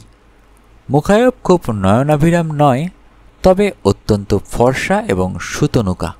যুক্ত করে সবাইকে যৌথ নমস্কার করে দাঁড়িয়ে রইল। বাসু সাহেবের নির্দেশে আলতো করে বসল একটি সোফায়। আগে থেকে জানা না থাকলে কৌশিক বুঝতেই পারত না এই মেয়েটি ছিল কমলকলির মেড সার্ভেন্ট, গৌরবে কম্পানিয়ান। ওর পরনে সাদামাটা হালকা নীল রঙের তাঁতের শাড়ি, ব্লাউজ ম্যাচ করা নয়। প্রসাধনের চিহ্ন মাত্র নেই। বিষণ্ণতার প্রতিমূর্তি। চোখ দুটি এখনো লাল। সেটা অস্বাভাবিক নয়। প্রথম কথা, মালকিনের আকস্মিক অপমৃত্যু। দ্বিতীয়ত, ভবিষ্যৎ নিরাপত্তার অভাব। কমলকলি ওর চাকরিটা ভ্যানিটি ব্যাগে ভরে নিয়েই ওপার পানে রওনা দিয়েছি। বাসু বলেন, তোমার মনের অবস্থা বুঝতে পারছি মা, কিন্তু তবু তোমাকে একটু বিরক্ত করব, কয়েকটা প্রশ্ন করব। প্রথম কথা, পরশুদিন সকালে তোমরা যখন স্টেশনে রওনা হও তখন কি মিসেস মালহোত্রা স্বাভাবিক ছিল, নাকি কোনো অস্থিরতা বা নার্ভাসনেসের লক্ষণ তোমার নজরে পড়েছিল? আগে না, তিনি সম্পূর্ণ স্বাভাবিকই ছিলেন, বরং কিছুটা খুশি খুশি মুডে ছিলেন। কিন্তু বালাসোর স্টেশনে তাকে অন্যরকম দেখলে? আগে হ্যাঁ, একেবারে আলাদা মুড, কেমন যেন একটা আনমনা ভাব। আমার সঙ্গে গুছিয়ে কথাও বলতে পারছিলেন না। বালাসোর স্টেশনে কমলকলি তোমাকে ঠিক কি বলেছিল বলো তো? আই নো ভার্বাটিম সব কথা মনে করে বলা সম্ভবপর নয়, তবু যতখানি তোমার মনে আছে। একটু ভেবে নিয়ে মিস হাজরা বললে, আমি জানালার কাছে এসে দাঁড়াতে উনি কূপে থেকে বার হয়ে করিডোরে এলেন। সেখানে দাঁড়িয়ে জানালায় ঝুঁকে পড়ে বললেন, সোমা, আমার প্ল্যানটা একটু বদলাতে হচ্ছে। আই মিন, এখনই বালাসোরে আমি নামতে পারছি না। জাস্ট মিনিট, তোমার ঠিক মনে আছে যে ও বলেছিল প্ল্যানটা বদলাতে বাধ্য হচ্ছি এবং নামতে পারছি না? অর্থাৎ সে বলেনি তো যে প্ল্যানটা বদলাচ্ছি এবং নামছি না। সোমা হাজরা একটু চিন্তা করে বলল, না স্যার, আদালতে হলফ নিয়ে আমি ও কথা বলতে পারবো না, তবে যদ্দূর আমার মনে পড়ে উনি বলেছিলেন বাধ্য হচ্ছি এবং নামতে পারছি না। ওকে, তারপর? উনি আমাকে নির্দেশ দিলেন আমি যেন নো নো নো, তুমি ডাইরেক্ট ন্যারেশনে ওর কথাগুলো বলে যাও যতদূর তোমার মনে পড়ে। সোমা আবার একটু চিন্তা করে নিল, তারপর বললে, উনি বললেন, সোমা, তুমি লাগেজগুলো ক্লোক রুমে রেখে ফার্স্ট ক্লাস ওয়েটিং রুমে আমার জন্য অপেক্ষা করো। আমি রাতের মধ্যেই কোনো ডাউন ট্রেনে ফিরে এসে লেডিস ওয়েটিং রুমে তোমার খোঁজ করব। তোমার কিছু টাকা লাগবে? তাতে আমি বললাম, না, টাকা লাগবে না, কিন্তু কত রাত হবে আপনার? উনি জবাব দিলেন না। কূপের মধ্যে গিয়ে কাকে কি যেন জিজ্ঞেস করলেন। তখনই আমার নজর হলো কূপের ভেতরে একজন ভদ্রলোক আমার দিকে পেছন ফিরে দাঁড়িয়ে আছেন। মুখ না ঘুরিয়ে তিনি দিদিকে কি যেন বললেন। তৎক্ষণাৎ দিদি আবার জানালার ধারে ফিরে এসে বললেন, ম্যাক্সিমাম রাত 10টা। ডাউন ট্রেন কখন আছে জানি না তো, তবে আজ রাত্রেই ফিরব। তুমি স্টেশন ছেড়ে কোথাও যেও না যেন। আমি কি একটা কথা বলতে যাচ্ছিলাম, সম্ভবত জানতে চাইছিলাম উনি কোথায় যাচ্ছেন বা কেন যাচ্ছেন। ঠিক কি জানতে চাইছিলাম তা আমার এখন মনে নেই, কিন্তু ঠিক তখনই ট্রেনটা দুলে উঠল। দিদি জানালা থেকে সরে গেলেন, ট্রেনটাও ছাড়ল। বাসু বললেন, আই সি, তার পরের কথা তো তুমি তোমার এজাহারেই দিয়েছ। তুমি রিটায়ারিং রুমের বি কামরায় রাতটা ছিলে। সারা রাতে কমলকলি না ফেরায় তুমি বালাসোরের পুলিশ স্টেশনে একটা ডায়েরি করে পরদিন ফিরে এলে। তার মধ্যে নতুন কথা কিছু নেই, কিন্তু গহনার কেসটা তোমার দিদির কাছেই থাকলো। মানে ট্রেনটা যখন বালাসোর ছাড়ে, তাই তো থাকার কথা। আমাকে যখন দিদি সেটা দেননি। হাওড়া থেকে ট্রেন ছাড়ার পর বালাসোর পৌঁছানোর আগে তুমি কি ওই দিদির কামরায় গিয়েছিলে? আগে হ্যাঁ, ট্রেন ধরতে আমরা 9টা নাগাদ বাড়ি থেকে বার হই। তাড়াহুড়ায় দিদি তখনও ব্রেকফাস্ট খাওয়া হয়নি। সেটা আমি একটা ক্যাসারোল হট কেসে সঙ্গে নিয়ে এসেছিলাম। খড়গপুরে যখন গাড়ি দাঁড়ায় 12টা নাগাদ, তখন আমার কয়েকজন সহযাত্রীকে মালপত্র পাহারা দিতে বলে খাবারের কৌটোটা নিয়ে দিদির কামরায় চলে আসি। খড়গপুরে 20 মিনিট স্টপেজ। দিদিকে খাবারের ক্যাসারোল হটকেস আর কফি ভর্তি ফ্লাস্কটা দিয়ে আসি। দিদি আমার সামনেই খেতে শুরু করেছিলেন, কিন্তু শেষ করতে পারেননি। ট্রেন ছেড়ে দিতে পারে আশঙ্কা করে আমি সেই বাটি আর ফ্লাস্কটা রেখেই আমার কামরায় ফিরে আসি। কৌশিক বলে, কিন্তু সেগুলো তো কুপিতে পাওয়া যায়নি।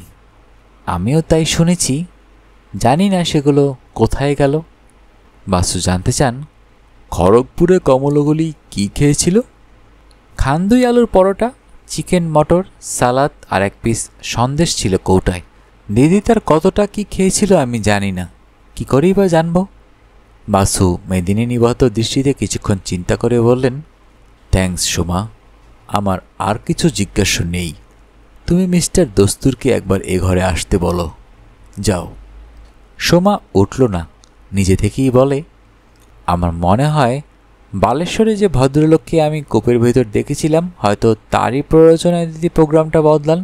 বাসু একটু চমকে বলে ওঠেন, ও হ্যাঁ, তার কথা তো তোমাকে এখনো জিজ্ঞেস করাই হয়নি। তোমার কি মনে হয়েছিল সেই লোকটির সঙ্গে ট্রেনেই তোমার দিদির আলাপ হয়, নাকি সে কমলকলির পূর্ব পরিচিত? তা আমি কেমন করে জানবো স্যার? আমি তো তাকে ভালো করে দেখতেই পাইনি। ট্রেন যখন স্টেশনে দাঁড়িয়েছিল তার মধ্যে তিনি একবারও এই পাশে ফেরেননি, তার মুখটাও দেখতে পাইনি। মুখ নাই দেখো, তার একটা শারীরিক বর্ণনা দাও। হাইট, স্ট্রাকচার, পোশাক। মনে হলো ভদ্রলোক বেশ লম্বা, স্লিম ফিগার, গ্রে রঙের ফুল প্যান্ট, গায়ে হাফ শার্ট অথবা টি শার্ট, ঠিক মনে নেই। তার মাথায় একটা ক্যাপ ছিল হুডওয়ালা।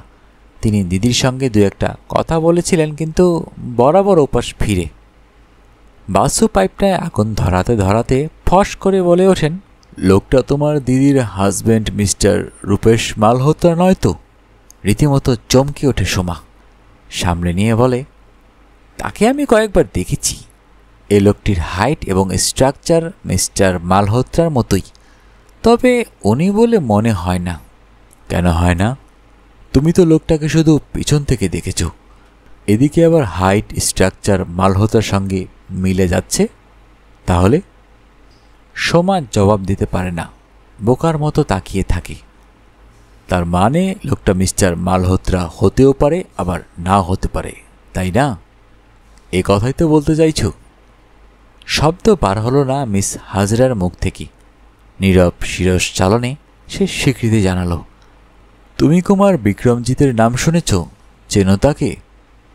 এবারও সোমা চমকে ওঠে, বলে, কুমার বিক্রমজিৎ? দিদির বন্ধু? হ্যাঁ, তাকে একবার দেখেছি। কেন বলুন তো? লোকটা কুমার বিক্রমজিৎ নয় তো? না, তা মনে হয় না। তাছাড়া কতটুকু সময় তাকে দেখেছি বলুন? তা তো বটেই। তারপরে যদি প্রমাণিত হয় লোকটা কুমার বিক্রমজিৎ, তাহলেও তুমি অবাক হবে না, তাই না? হ্যাঁ, সে কথা ঠিক। আমি তো তাকে খুঁটিয়ে দেখিনি। কেন? তোমার তো প্রচণ্ড কৌতূহল হবার কথা। কৌতূহল হয়নি তোমার? হ্যাঁ, তা হয়েছিল। কি জানি, আমি ঠিক জানি না। বেশ বোঝা যায় এ জাতীয় প্রশ্নোত্তরের অভিজ্ঞতা তার নেই। সে বেশ ঘাবড়ে গেছে। ঠিক আছে, এবার এসো তুমি। মিস্টার দস্তুরকে পাঠিয়ে দাও। সোমা উঠে দাঁড়ায়। চলতে গিয়েও কী ভেবে থেমে পড়ে। হঠাৎ প্রশ্ন করে, সেদিন দিদি কীরকম ড্রেস পরেছিলেন জানেন? বাসু তৎক্ষণাৎ বলেন, হ্যাঁ শুনেছি, একটা চাপা রঙের মুর্শিদাবাদী। চাপা রঙের মুর্শিদাবাদী? কে বলেছে? কার এজাহারে সে কথা আছে তা তো মনে পড়ছে না, বোধহয় সেই মেরিন ইঞ্জিনিয়ারের স্টেটমেন্টে। কেন বলো তো? সোমা দৃঢ়তার সঙ্গে বললে, তাহলে সে ভদ্রলোক কালার ব্লাইন্ড। দিদি পরেছিলেন ডিপ কালো একটা চাইনিজ শিফনের শাড়ি, সেই সঙ্গে স্লিভলেস কালো ম্যাচিং ব্লাউজ। অমন পোশাকে ফর্সা রঙের দিদিকে যে কি দারুণ দেখাচ্ছিল। বাসু বললেন, না, এতক্ষণে মনে পড়েছে। চাপা রঙের মুর্শিদাবাদের কথাটা বলেছিল সেই জিআরপির ইন্সপেক্টর, যে ডেড বডি কোপে থেকে স্টেশনে নামিয়ে আনার ব্যবস্থা করে। সোমা প্রতিবাদ করে, তাহলে সেই পুলিশ অফিসার কি চোখ দেখাতে বলুন? সে লোকটাই কালার ব্লাইন্ড। বাসু বলেন, তা কেন? তুমি তো তোমার দিদিকে দেখেছিলে বালাসুর স্টেশন পর্যন্ত, আর বডিটা পাওয়া যায় ভুবনেশ্বরের কাছাকাছি বেশ কয়েক ঘন্টা পরে। কমলকলি হয়তো নির্জন কূপেতে ইতিমধ্যে শাড়িটা পাল্টেছিল। রুখে ওঠে সোমা। কি করে পাল্টাবেন? তার সুটকেস তো আমার জিম্মায়। তার কাছে তো ভ্যানিটি ব্যাগ ছাড়া কিছুই ছিল না। বাসু মাথা নাড়লেন। তা বটে, তুমি যে আরও গুলিয়ে দিলে ব্যাপারটা। আর ইউ শিওর বাড়ি থেকে সে কালো শিফনের শাড়ি পরেই বেরিয়েছিল? কি আশ্চর্য, আপনার বিশ্বাস হচ্ছে না? আমি তার কম্প্যানিয়ন। সকাল 9টা থেকে বেলা 2টো পর্যন্ত তাকে বারে বারে দেখেছি, বাড়িতে, গাড়িতে, হাওড়া স্টেশনে, খড়গপুরে, বালাসোরে। সুজাতা আর থাকতে পারে না, বলে, আপনিই কিছু উল্টাপাল্টা করছেন মামু। মেয়েরা কখন কি শাড়ি পরে আছে তা শুধু মেয়েরাই নজর করে। আমার কিন্তু স্পষ্ট মনে আছে দস্তুর সাহেবের স্টেটমেন্টেও কালো রঙের শাড়ির উল্লেখ ছিল, চাপা রঙের নয়। দস্তুর আবার শাড়ির রঙের উল্লেখ করলো কখন? ওই যে যখন বর্ণনা করছিলেন যে miss Hazra first class waiting রুমের মহিলা ইনচার্জকে বলছে খুব ফর্সা একজন কালো রঙের শিফন শাড়ি পরা মহিলা যদি ওর খোঁজ করেন। বাসু বিহ্বল হয়ে বলেন, কালো। আমার যদ্দূর মনে পড়ে উনি চাপা রং বলেছিলেন, কি জানি, but that's neither here nor there. শাড়ির রঙে কি আসে যায়। ঘরের বাইরে আসতেই দেখা হয়ে গেল দস্তুর সাহেবের সঙ্গে। উনি বললেন, আপনাদের খবর দিতে আসছিলাম, ইন্সপেক্টর দাস এসেছেন, ওপাশের উইংয়ে অপেক্ষা করছেন, আপনাদের সঙ্গে দেখা করতে চান। বাসু বলেন, নিখিল একটু বসুক, তার আগে আপনার সঙ্গে দু একটা জরুরি কথা সেরে নি। চলুন তাহলে আবার ঘরে গিয়ে বসা যাক। ওরা ফিরে এলেন সেই বৈঠকখানায়। দস্তুর বলেন, এবার বলুন। না, আমি বলবো না, বলবেন তো আপনি। আমি মানে আমি কি বলবো? সেই বিশেষ কথাটা যা আপনি এখনও আর কাউকে বলেননি, বলতে পারছেন না, ব্যারিং পসিবলি মিস পামেলা। একটু রাগত স্বরে দস্তুর বলেন, হোয়াট ডু ইউ মিন? আমি আপনার কাছে কিছু লুকোচ্ছি? অফ অল পারসনস, আমি আপনাকে ডেকে এনে এ কাজের দায়িত্ব দিচ্ছি? বাসু জবাব দিলেন না, স্থির দৃষ্টিতে তাকিয়ে থাকেন দস্তুরের চোখের দিকে।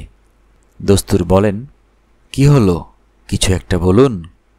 বাসু প্রতিটি শব্দ স্পষ্ট উচ্চারণ করে বললেন, অল রাইট, আমি বলছি, I am extremely sorry mister Dastur. আপনি যদি আপনার এই স্ট্যান্ড না বদলান, সেই গোপন কথাটা বলতে রাজি না থাকেন, তাহলে I will wash my hands of this case right now. উঠে দাঁড়ালেন বাসু, দস্তুরও। তারপর তিনি দুহাত কোমরের দুদিকে রেখে মাথা নিচু করে কয়েকটা মুহূর্ত চিন্তা করলেন এবং তারপর পাঞ্জাবির পকেট থেকে একটা গোলাপি রঙের খাম বার করে বাসু সাহেবের হাতে দিলেন। বললেন, I hope this will satisfy you. Basu ওই খাম থেকে একই রঙের কাগজে লেখা একটি চিঠি বার করলেন। একবার চোখ বুলিয়ে কৌশিকের দিকে বাড়িয়ে ধরেন। সুন্দর ঝকঝকে হস্তাক্ষরে ইংরেজিতে লেখা ছোট্ট চিঠি। বাংলা করলে দাঁড়ায়, কলি, আমার কলি, ভাবতে খুব আনন্দ হচ্ছে যে আমাদের সেই পুরনো দিনগুলো আবার ফিরে আসবে। আবার তোমাকে কাছে পাবো, পাশে পাবো, তোমার হাতে রাখবো আমার হাত। তোমাকে কাল সকালেই চাঁদিপুর যেতে হবে শুনে ভীষণ খারাপ লাগছে। সহস্রাব্দের প্রথম সূর্যোদয় তাহলে আমরা দুজনে একসঙ্গে দেখব না? না, তা হবে না, হতে পারে না। তার আগেই তোমার আমার দেখা হবে। কিভাবে বলবো না, তবে জেনে রাখো, আমার অভিধানে অসম্ভব বলে কোনো শব্দ নেই। তোমারই অলি। চিঠিটা পড়ে ভাঁজ করে খামের মধ্যে ভরে বাসু সাহেবের হাতে ধরিয়ে দিল কৌশিক। সুজাতাও ঝুঁকে পড়ে পাঠ করে নিয়েছে ইতিমধ্যে। খামটা ফেরত পেয়ে দস্তুর সেটা পকেটে রাখলেন। বললেন, এটার কথা এখনই পুলিশকে বা আর কাউকে জানাবেন না প্লিজ। বাসু বললেন, কোথায় পেলেন এটা, আর কবে? পেয়েছি কাল দুপুরে, কলির ড্রয়ার ঘাঁটতে বসে। ড্রয়ার কি চাবি বন্ধ ছিল না? ছিল, কিন্তু আমার কাছে এবারের সমস্ত চাবির ডুপ্লিকেট চাবি থাকে। ওর দেরাজের ডুপ্লিকেট চাবিটা কোনোদিন ব্যবহার করার প্রয়োজন হয়নি, কালই প্রথম। আপনার সেক্রেটারি জানেন? হ্যাঁ, বর্তমানে আমরা 5 জন জানি। হাতের লেখাটা চেনা? এবার কি কিছু আন্দাজ করতে পারছেন? হস্তাক্ষর আমার অপরিচিত, কিন্তু এবার বোধহয় কিছুটা গেস করতে পারছি। কুমার বিক্রমজিৎ? পামেলার তাই ধারণা, আমারও। কিন্তু কিভাবে চিঠিটা এ বাড়িতে এলো আমার জানা নেই, কুরিয়ার সার্ভিসে সম্ভবত। আপনার মেয়ে যে আবার ওই স্কাউন্ডেলটার খপ্পরে পড়েছে তা টের পাননি? দস্তুর বললেন, দেখুন বাসু সাহেব, আমার মেয়ে প্রাপ্তবয়স্কা, সে তার জীবন কিভাবে কাটাবে তার ভিতর আমার এখন আর নাক গলানো ঠিক নয়। ইনফ্যাক্ট হতভাগীটা খুন না হয়ে গেলে আমি কোনোদিনই তার টেবিলের ড্রয়ার খুলে দেখতাম না। কি বলবো আপনাকে, কলির মৃত্যু সংবাদের চেয়ে এই গোলাপি খামখানা আমাকে কিছু কম আঘাত দেয়নি। কিন্তু আগেই বলেছি, আঘাত আমি সইতে প্রস্তুত, ইনসাল্ট নয়। খুন যেই করে থাক, আমার অনুরোধ আপনি খুঁজে বার করুন আমাকে লুকিয়ে কে আমার বিবাহিতা কন্যার সঙ্গে অবৈধ প্রেম করছিল। বাসু বললেন, চলুন এবার ও ঘরে যাওয়া যাক। ওপাশের উইংসে ঢুকতেই সোফা থেকে উঠে দাঁড়ালো নিখিল দাস। পশ্চিমবঙ্গ আরক্ষা বিভাগের হোমিসাইড ডিপার্টমেন্টের একজন হেভিওয়েট অফিসার। দীর্ঘদিনের পরিচয় এদের সঙ্গে এবং বাসুর স্নেহধন্য। বলে, আমার ষষ্ঠ ইন্দ্রিয় বলছিল যে এই কেসে আপনার গাইডেন্স পাবো, তাই আপনি 9টার সময় আসছেন শুনে 1 ঘন্টার মার্জিন দিয়ে চলে এলাম। বাসু বলেন, তা ওই 1 ঘন্টার মার্জিনটা কেন? আপনার প্রাথমিক তদন্তের জন্য 1 ঘন্টা সময় কি যথেষ্ট নয়? ওরা 4 জন 4টি সোফায় আসন গ্রহণ করেন। বাসু সাহেব জানতে চান, তা কেমন বুঝছ? নিখিল বলে, প্রাইম সাসপেক্ট রূপেশ মালহোত্রা ঘটনার দিন ও বাড়িতে ছিল না। আপনি এতক্ষণে নিশ্চয়ই জেনেছেন যে ওরা সেপারেশনে ছিল। কমলকলি থাকতেন এখানে, আর মিস্টার মালহোত্রা তার সল্ট লেকের বাড়িতে। গতকাল মিস্টার মালহোত্রা বাইরের ভুবনেশ্বরে রওনা হয়ে যাওয়ার পর আমরা গিয়ে খোঁজ খবর নিয়েছি। 28 তারিখে তিনি বাড়িতেই ছিলেন, কিন্তু ঘটনার দিন 29শে বুধবার তিনি সকাল থেকেই অনুপস্থিত। মানে তার বেডটিও অস্পর্শিতভাবে পড়েছিল। উনি শেষ রাতে কখন উঠে কোথায় বুঝি চলে গেছেন বাড়ির লোক জানে না। ঘরটা খোলা ছিল। 6:30টায় ওর বেয়ারা টিপয়ে টি কজ্জি দিয়ে ঢাকা চায়ের ট্রেটা রেখে যায়। তার ধারণা হয়েছে সাহেব বুঝি বাথরুমে। ব্যাস, তারপর রাত 11টা পর্যন্ত তিনি কোথায় ছিলেন তা বাড়ির কেউ জানে না। Very mysterious. বাসু বলেন, কিন্তু রাত 8টা নাগাদ ভুবনেশ্বর স্টেশনের এসআরপি তো রূপেশকে এসটিডি করে খবরটা জানায়। বাড়িতে নয়, মোবাইল নম্বরে। সে কোথা থেকে মেসেজটি পায় তা জানা যায় না। বাসু বলেন, ডেড বডি ভুবনেশ্বর স্টেশনে এসেছে 7:30টায়। আধ ঘন্টার মধ্যে রেলওয়ে এসপি রূপেশের মোবাইল নম্বর পেয়ে গেল কি করে? সেটা সম্ভব? নিখিল মাথা নেড়ে বলল, আমি জানি না, খোঁজ নেব। দস্তুর বলে ওঠেন, খোঁজ নিতে হবে না, আমি জানি। কলি কমলকলির হাত ব্যাগে একটা ছোট্ট টেলিফোন রেডি রেকয়নার থাকে। তাতে তার স্বামীর মোবাইল নাম্বার নিশ্চয়ই ছিল। মৃতদেহের সঙ্গে সেটা হস্তগত হয়েছে পুলিশের। বাসু পাইপে তামাক ঠেসতে ঠেসতে বলেন, প্রাইম সাসপেক্ট ছাড়া আরও একজনের অ্যালিবাইটা তোমাকে যাচাই করে দেখতে হবে নিখিল। লোকটা ভবঘুরে, আজ এখানে কাল সেখানে, কিন্তু বর্তমানে কলকাতায় আছে, থাকলে কোনো খানদানি হোটেলে। নিখিল বললে, করেছি স্যার। আপনি কুমার বিক্রমজিতের কথা বলছেন তো? হ্যাঁ, তাই বলছি, কিন্তু তুমি আন্দাজ করলে কি করে? সময়ের দিক থেকে আমি তো আপনার চেয়ে বেশ কয়েক ঘন্টা লিড নিয়ে বসে আছি স্যার। মিসেস মালহোত্রার সমস্ত অতীতটাই আমাকে খুঁটিয়ে দেখতে হয়েছে, কঙ্কতিকা সম্মার্জনী চালিয়ে। তারপর হঠাৎ মিস্টার দস্তুরের দিকে ফিরে বললে, আপনি কিছু মনে করবেন না sir, it's a case of murder, তাই সব কথা খোলাখুলি আলোচনা করছি। আপনি যে বছর 3 আগে পুলিশের সাহায্যে ওই লোফাটাকে তাড়িয়ে দিতে সক্ষম হয়েছিলেন তাও আমাদের জানা। দস্তুর বললেন, লুক হিয়ার ইন্সপেক্টর, কমলকলি বর্তমানে নিন্দা স্তুতির ওপারে। আপনারা যা করছেন তাতে আমার পূর্ণ সমর্থন আছে। কারণটা আপনিই বলেছেন, after all it's a case of murder. আমি চাই খুনি লোকটাকে ফাঁসির দড়ি থেকে ঝোলাতে, অ্যাট এনি কস্ট। কিন্তু কলির নামে কতকগুলো কুৎসা সংবাদপত্রে ছাপা হলে আমি ব্যথিত হব। এই যা। নিখিল বললে, I respect your sentiments sir and appreciate your point. Basu জানতে চাইলেন, আমার খবরটা কি ঠিক? মানে কুমার বিক্রম কি এখন কলকাতায়? আগে হ্যাঁ ছিলেন, প্রায় 1 সপ্তাহ। হোটেল রাত দিনে। তারপর ঘটনার দিন মানে ওই বুধবার সকাল 9টায় তিনি হোটেল থেকে চেক আউট করে বেরিয়ে যান ট্যাক্সিতে, কোনো ফরওয়ার্ডিং অ্যাড্রেস না রাখি। তুমি কি খোঁজ নিয়ে দেখেছিলে হোটেলের ট্রাভেল এজেন্টের মাধ্যমে সে কোনো প্লেনের বা ট্রেনের টিকিট খরিদ করেছিল কিনা? সেটা তো এলিমেন্টারি স্যার, দেখেছি। না, হোটেলের মাধ্যমে সে কোনো টিকিট কাটেনি, কিন্তু চেক আউট টাইমটা খুব কনসপিকুয়াস। স্কোটস এক্সপ্রেস হাওড়া থেকে ছাড়ের 10:15। সুজাতা প্রশ্ন করে, এটা যদি বিক্রমজিতের কাজ হয় তাহলে আমাদের ধরে নিতে হবে যে মিসেস মালহোত্রার মাধ্যমে সে জানতে পেরেছিল ও ফার্স্ট ক্লাস সি কপিতে বালাসোর যাচ্ছে, এবং একাই। দস্তুর বলেন, কিন্তু আমি যে যাব না এটা তো আমি কলিকে জানিয়েছিলাম একেবারে শেষ মুহূর্তে। তখন কি চেষ্টা করলেও অন্য কেউ ফার্স্ট ক্লাস টিকিটের রিজার্ভেশন পাবে? নিখিল বলে, আনরিজার্ভড সেকেন্ড ক্লাসে গেলেই বা ক্ষতি কি? ইস্ট কোস্ট এক্সপ্রেস তো ভেস্টিবুল ট্রেন, চলতি গাড়িতেও এ কামরা ও কামরা করা যায়। হয়তো সে খড়গপুরে কামরা বদলে ফার্স্ট ক্লাস বগিটায় চলে আসে। বাসু বললেন, আমার খটকা লাগছে দু একটা কারণে। প্রথম কথা, মোটিভটা যদি ধরে নেই সেই 8-10 লাখ টাকার গহনা, তাহলে বলবো এ জাতীয় রাহাজানি যারা করে তারা বিশেষ শ্রেণীর লোক। কুমার বিক্রমজিৎ সে যতই লম্পট হোক সে ক্লাসে পড়ে না। তার পক্ষে চোরাই মাল পাচার করা অত্যন্ত কঠিন, খুন করা আরও। নিখিল বলে, কিন্তু তার বিজনেসটা যে কী জাতের তা তো আমরা জানি না স্যার।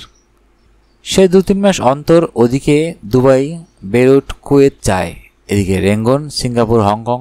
তার ব্যবসাটা হিরে জহরতের স্মাগলিং হলে আমি অত্যন্ত আশ্চর্য হব না। না, আমিও না, বললেন বাসু। তারপর যোগ করলেন, কিন্তু ও জাতের অ্যান্টি সোশ্যাল যদি পরিকল্পিত মার্ডার করে, অর্থাৎ হঠাৎ করে বসা হোমিসাইড নয়, তাহলে অস্ত্রটা রিভলভার হওয়ার সম্ভাবনা 95%।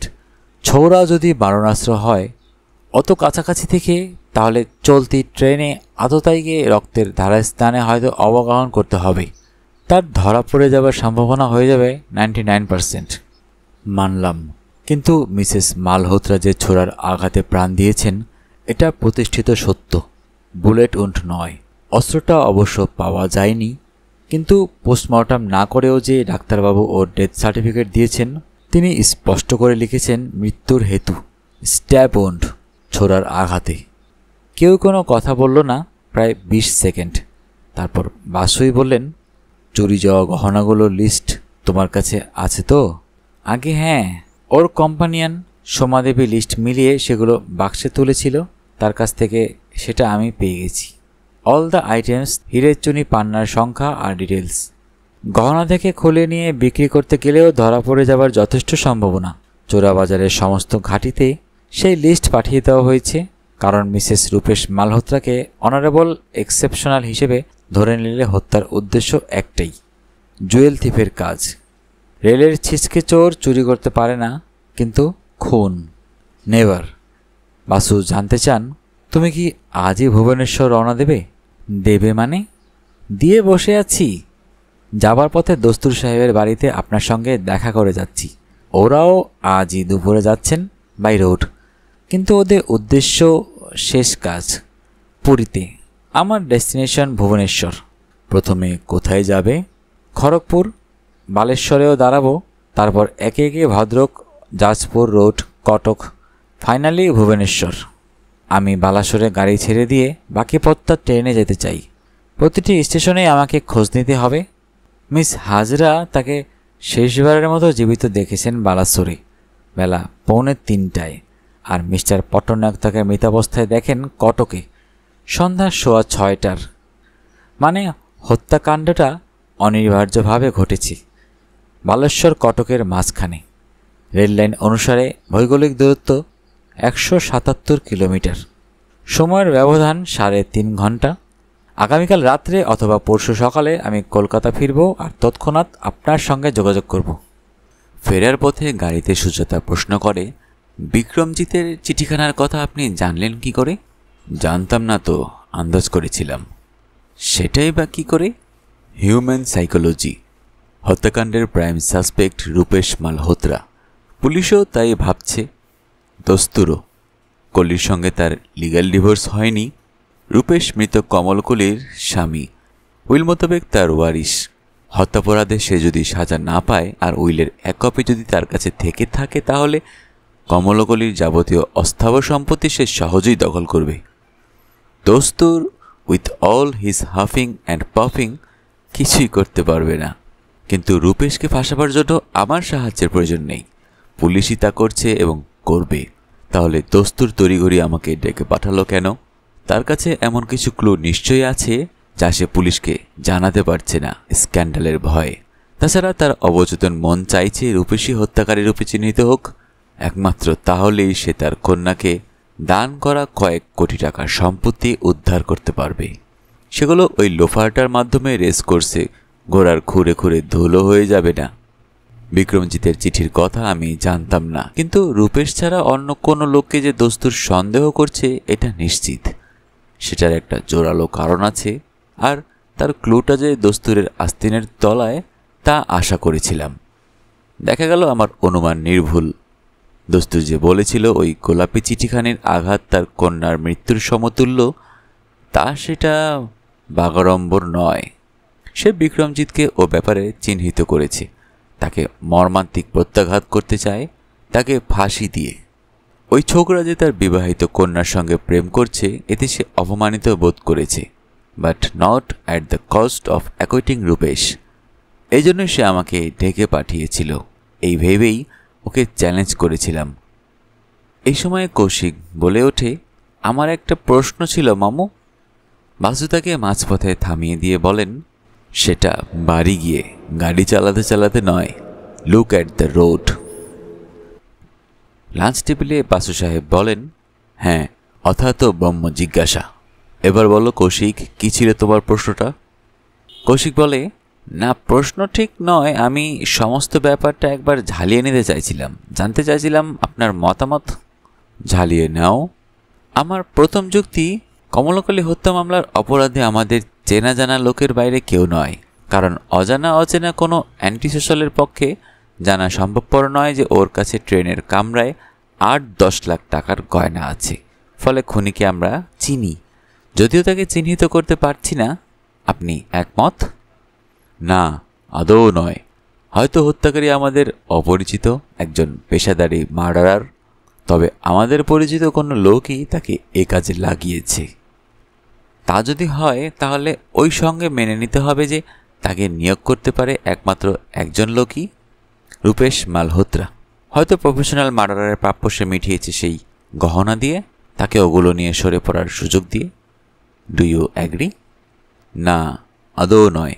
রূপেশ ছাড়াও অন্য কেউ প্রফেশনাল মার্ডারার নিয়োগ করে থাকতে পারে। আর কার স্বার্থ থাকতে পারে? কমলকলির উইলের তো একজনই ওয়ারিশ। উইল কি একা কমলকলি বানাতে পারে, আর কেউ বানায় না? আবার কে বানালেও এ কেসে তার রেলিভেন্স কি? বাসু এবার তার স্ত্রীর দিকে ফিরে বললেন, তুমি ওবেলা একটা প্রশ্ন করেছিলে রানু, আমি বলেছিলাম জবাবটা আমি জানি না, এখন তার জবাবটা আমি জেনে গেছি, বলবো? রানু আরেক হাতা লাউ চিংড়ি উঠিয়ে নিয়ে বললেন, ওবেলার প্রশ্ন এবেলা বাসি হয়ে গেছে, জবাবটা আমারও জানা। বাসু সাহেব, যার চমক দেবার একচেটিয়া অধিকার, চমকে উঠে বলেন, কি প্রশ্ন আর কি উত্তর বলতো? ওবেলা আমি জানতে চেয়েছিলাম কমলকলি শৈশবে মাতৃহারা হবার পর দস্তুর আবার কেন বিয়ে করেনি, আর তুমি বলেছিলে যে তুমি জানো না। এবেলা ও প্রশ্নটা তামাদি হয়ে গেছে, কারণ আমি জানি। বাসু রীতিমতো অবাক হয়ে বলে ওঠেন, ম্যাগনিফিক। তা সে প্রশ্নের উত্তরটা তুমি কি করে জানলে তা বুঝে গেছি। সুজাতা নিশ্চয়ই সাতকাহন করে সকালবেলাকার গল্প করেছে, কিন্তু কেমন করে বুঝলে যে সেই প্রসঙ্গটাই আমি তুলছি? রানু মিচকি হেসে বললেন, এলিমেন্টারি ওয়াটসন, তুমি দ্বিতীয় উইলের প্রসঙ্গ তুলতেই বোঝা গেল এবার দস্তুরের উইলের কথা হচ্ছে। হয়তো পামেলা বুঝতে পেরেছে দস্তুরের দ্বিতীয়বার বিবাহের পথে একমাত্র কাটা ওই মেয়েটা, যে এখন দস্তুরের উইল মোতাবেক ওয়ারিশ। কারণ প্রসঙ্গটা উঠেছিল প্রফেশনাল মার্ডারার এঙ্গেজ করা নিয়ে। সুজাতা বললে, আমি মামিমার সঙ্গে একমত। প্রফেশনাল খুনি এঙ্গেজ করা হয়েছে যদি প্রমাণিত হয়, তবে তার পশ্চাৎপদে একজন নয়, দুজন সন্দেহভাজন ব্যক্তি। কৌশিক একটু অবাক হয়ে বলে, মিস পামেলা, আমার বিশ্বাস হয় না। সুজাতা রুখে ওঠে, বিশ্বাস অবিশ্বাসের প্রশ্ন উঠছে না, আমরা একটা একাডেমিক ডিসকাশন করছি। সম্ভাব্য আততায়ী কে? সেক্ষেত্রে মিস পামেলা কাতুর্চিকে সন্দেহ তালিকার বাইরে রাখা যায় না।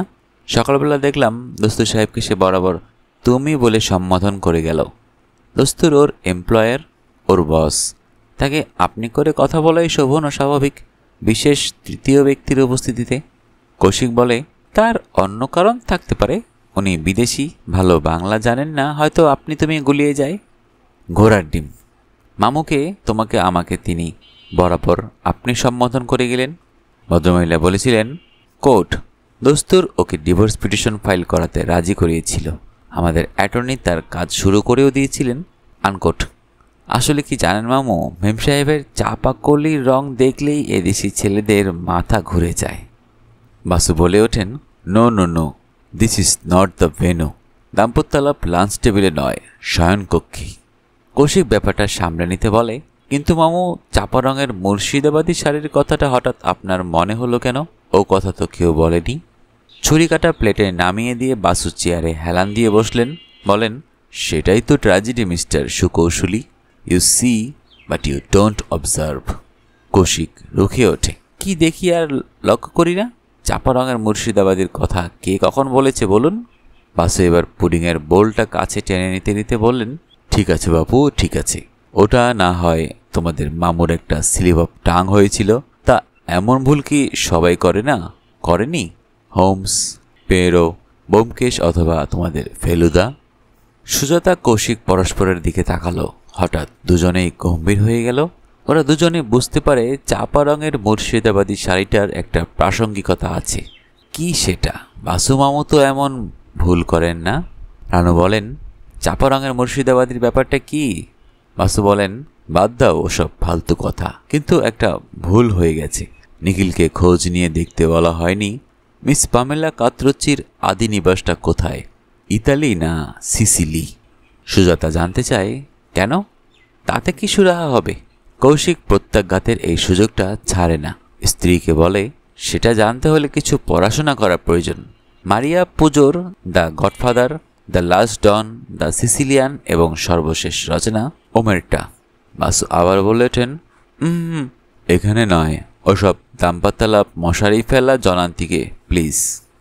রানু বলেন, সুজাতার কাছ থেকে গোটা কেসটা শুনেছি। একথা নিঃসন্দেহ যে রূপেশ মালহোত্রা হচ্ছে প্রাইম সাসপেক্ট। এমনকি তার অ্যালিবাই প্রতিষ্ঠিত হলেও ধরে নিতে হবে যে সে প্রফেশনাল মার্ডারার নিয়োগ করেছিল, কারণ কমলগলের মৃত্যুতে সেই সবচেয়ে লাভবান হচ্ছে। কয়েক কোটি টাকার সম্পত্তি।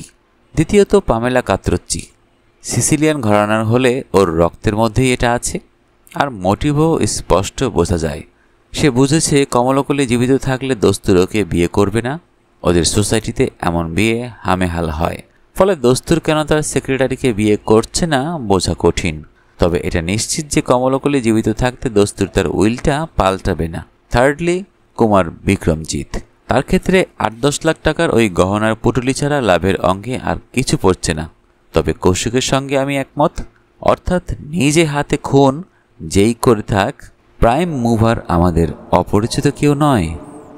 ঠিক 2 দিন পর ভোরবেলা এলো নিখিলের টেলিফোন। বাসু সাহেব তখনও প্রাতঃভ্রমণ থেকে ফিরে আসেননি। রানই ফোনটা ধরলেন। নিখিল বলল, খড়গপুর থেকে বলছি পামিমা। আমি ঘন্টা 3 মধ্যে কলকাতায় ফিরব। সরাসরি আপনাদের বাড়িতে যাব।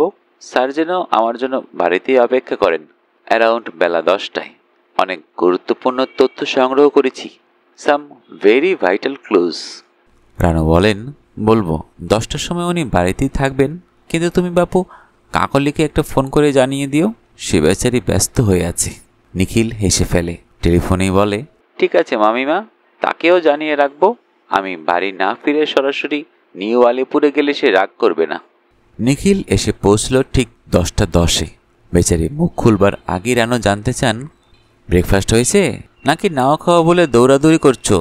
নিখিল বলে, হ্যাঁ কিছু খাবো মামিমা, খিদে পেয়ে গেছে, সকাল থেকে কিছুই খাওয়া হয়নি।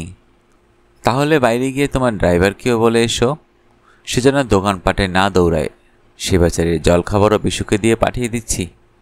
বাসু নিখিলকে আহ্বান করে বললেন, এসো এসো মিস্টার দাস অব খুন খারাপি বিভাগ। নিখিল হাসতে হাসতে বলে, খুন খারাপি বিভাগটা কি হোমিসাইড ডিপার্টমেন্টের বঙ্গীকরণ? বাসু বলেন, কি জানি বাপু, ঠিকমতো বঙ্গীকরণ হলো কি না তা ওই কাটা সিরিজ লেখক ইঞ্জিনিয়ার সাহিত্যিক বলতে পারে। কিন্তু তোমার মুখচোখ দেখেই বোঝা যাচ্ছে তোমার অনুসন্ধান কার্য অনেকটাই সাফল্য লাভ করেছে। তা বেশ কিছু সফলতা লাভ করা গেছে স্যার, সেসব বলছি, কিন্তু তার আগে বলুন, এ দুদিনে আপনার তরফে কিছু খবর জমেছে? জমেছে। এ দুদিনে হাফ এ বোতল সিভাস রিগেল খতম হয়েছে। বেশ কয়েক পাউচ তামাকও ধোয়া হয়ে হাওয়ায় মিলিয়ে গেছে। আমি তো ঘর ছেড়ে আদৌ বার হইনি, তবে চিন্তা ভাবনা করেছি, একটা সলিউশনের দিকে কিছু ইঙ্গিতও পেয়েছি। ইতিমধ্যে বিশু একটা ট্রেতে খাবার আর 1 পেয়ালা কফি এনে নামিয়ে দিয়েছে নিখিলের সামনে। কফির পেয়ালায় একটা চুমুক দিয়ে নিখিল বললে, বেশ, তাহলে আমার সংগৃহীত তথ্যগুলি শুনুন। বাসু হাতটা তুলে ওকে থামতে বলেন। আরে অত ব্যস্ত হচ্ছ কেন? কফিটা শেষ করো। আমি দেখি তোমার সংগৃহীত তথ্যগুলো গেস করতে পারি কি না। আপনি আন্দাজ করবেন? অলরাইট, করুন। বাসু একটু চিন্তা করে বলেন, আমার মন বলছে 1 নম্বর, তুমি ওই মার্ডার ওয়েপনটা খুঁজে পেয়েছ। ছোড়াটা, তাতে রক্তের দাগ কালো হয়ে গেছে। হোক কালো, তা কিন্তু human blood. Am I right? কফির কাপটা নিখিল ধীরে ধীরে টেবিলে নামিয়ে রাখল। তার চোখে বিস্ময়। সে কিছু বলতে যেতেই বাসু বাধা দিয়ে বলেন, দাঁড়াও দাঁড়াও নিখিল, আমার বলা শেষ হয়নি। তুমি সেটা আবিষ্কার করেছ ভদ্রকের পরে এবং জাজপুর কেওনঝড় রোডের আগে, রেল লাইনের ধারে, তাই না? সম্মোহিতের মতো বাসুর দিকে তাকিয়ে নিখিল বলল, 27 কিলোমিটার ফ্রম ভদ্রক স্টেশন। কিন্তু আরে দাঁড়াও না বাপু, অত তাড়াহুড়ো করো কেন? বুড়ো মানুষটাকে একটু দম ফেলতে দেবে না? ভালো কথা, ভদ্রক স্টেশনে সেই ভেন্ডারটাকে খুঁজে পেয়েছ? কিসের ভেন্ডার? তা তো বলতে পারবো না। চা, কফি, স্ন্যাক্স, মিঠাইওয়ালা অথবা বুক সেলার? সেই যে গো, সেই লোকটা যে মিসেস মালহোত্রাকে জানালার ধারে বসে থাকতে দেখেছিল। তাকে তার সওদা বিক্রি করে, তার দেখা পাওনি? তাজ্জব। নিখিল যেন প্রতিধ্বনি করে, তাজ্জব, আপনি এখানে বসে তা কেমন করে জানলেন? ইন মাই ইউজুয়াল ওয়ে, মস্তিষ্কের গ্রে সেলগুলোর সাহায্যে। এবার বলো, লোকটা কি বেঁচেছিল কমলকলিকে? চা, কফি, পাকোড়া না পুরি তরকারি? নিখিলের হতভম্ব ভাবটা তখনও কাটেনি। সে শুধু বলল, আগে না, সে লোকটা ছিল ম্যাগাজিন ভেন্ডার। মিস মালহোত্রা তার কাছ থেকে একটা ডেভোনেয়ার আর একটা স্টার ডাস্ট ম্যাগাজিন কিনেছিলেন, আর তার হাতে একটা 50 টাকার নোট ধরিয়ে দিয়ে বলেছিলেন, তোরানি তুম রাখ দো। Am I correct? নিখিল কোনো জবাব দিল না। বজরা হাতের মতো বাসু সাহেবের দিকে তাকিয়ে স্থানুর মতো বসে থাকে। কি হলো নিখিল? সম্বিত ফিরে পায় নিখিল বলে, স্প্লেন্ডিড, আপনি কি করে জানলেন? সুজাতা ঝুঁকে পড়ে নিখিলকে প্রশ্ন করে, কি নিখিলদা, ভেন্ডারটা আপনাকে তাই বলেছিল? মিসেস মালহোত্রা তাই বলেছিল ভেন্ডারটাকে? তোরানি তুম রাখ দো। একটিমাত্র শব্দে স্বীকার করল ইন্সপেক্টর নিখিল দাস। ভারবা টিম। যারা এখনও অডিও বুক বাই মেহেদি চ্যানেলটি সাবস্ক্রাইব করেননি, অনুগ্রহ করে চ্যানেলটি সাবস্ক্রাইব করে বেল আইকনটি অন করে দিবেন। ধন্যবাদ সবাইকে। ভালো থাকবেন, সুস্থ থাকবেন এবং বেশি বেশি করে বই পড়বেন, কারণ বইয়ের চেয়ে ভালো বন্ধু আর হয় না।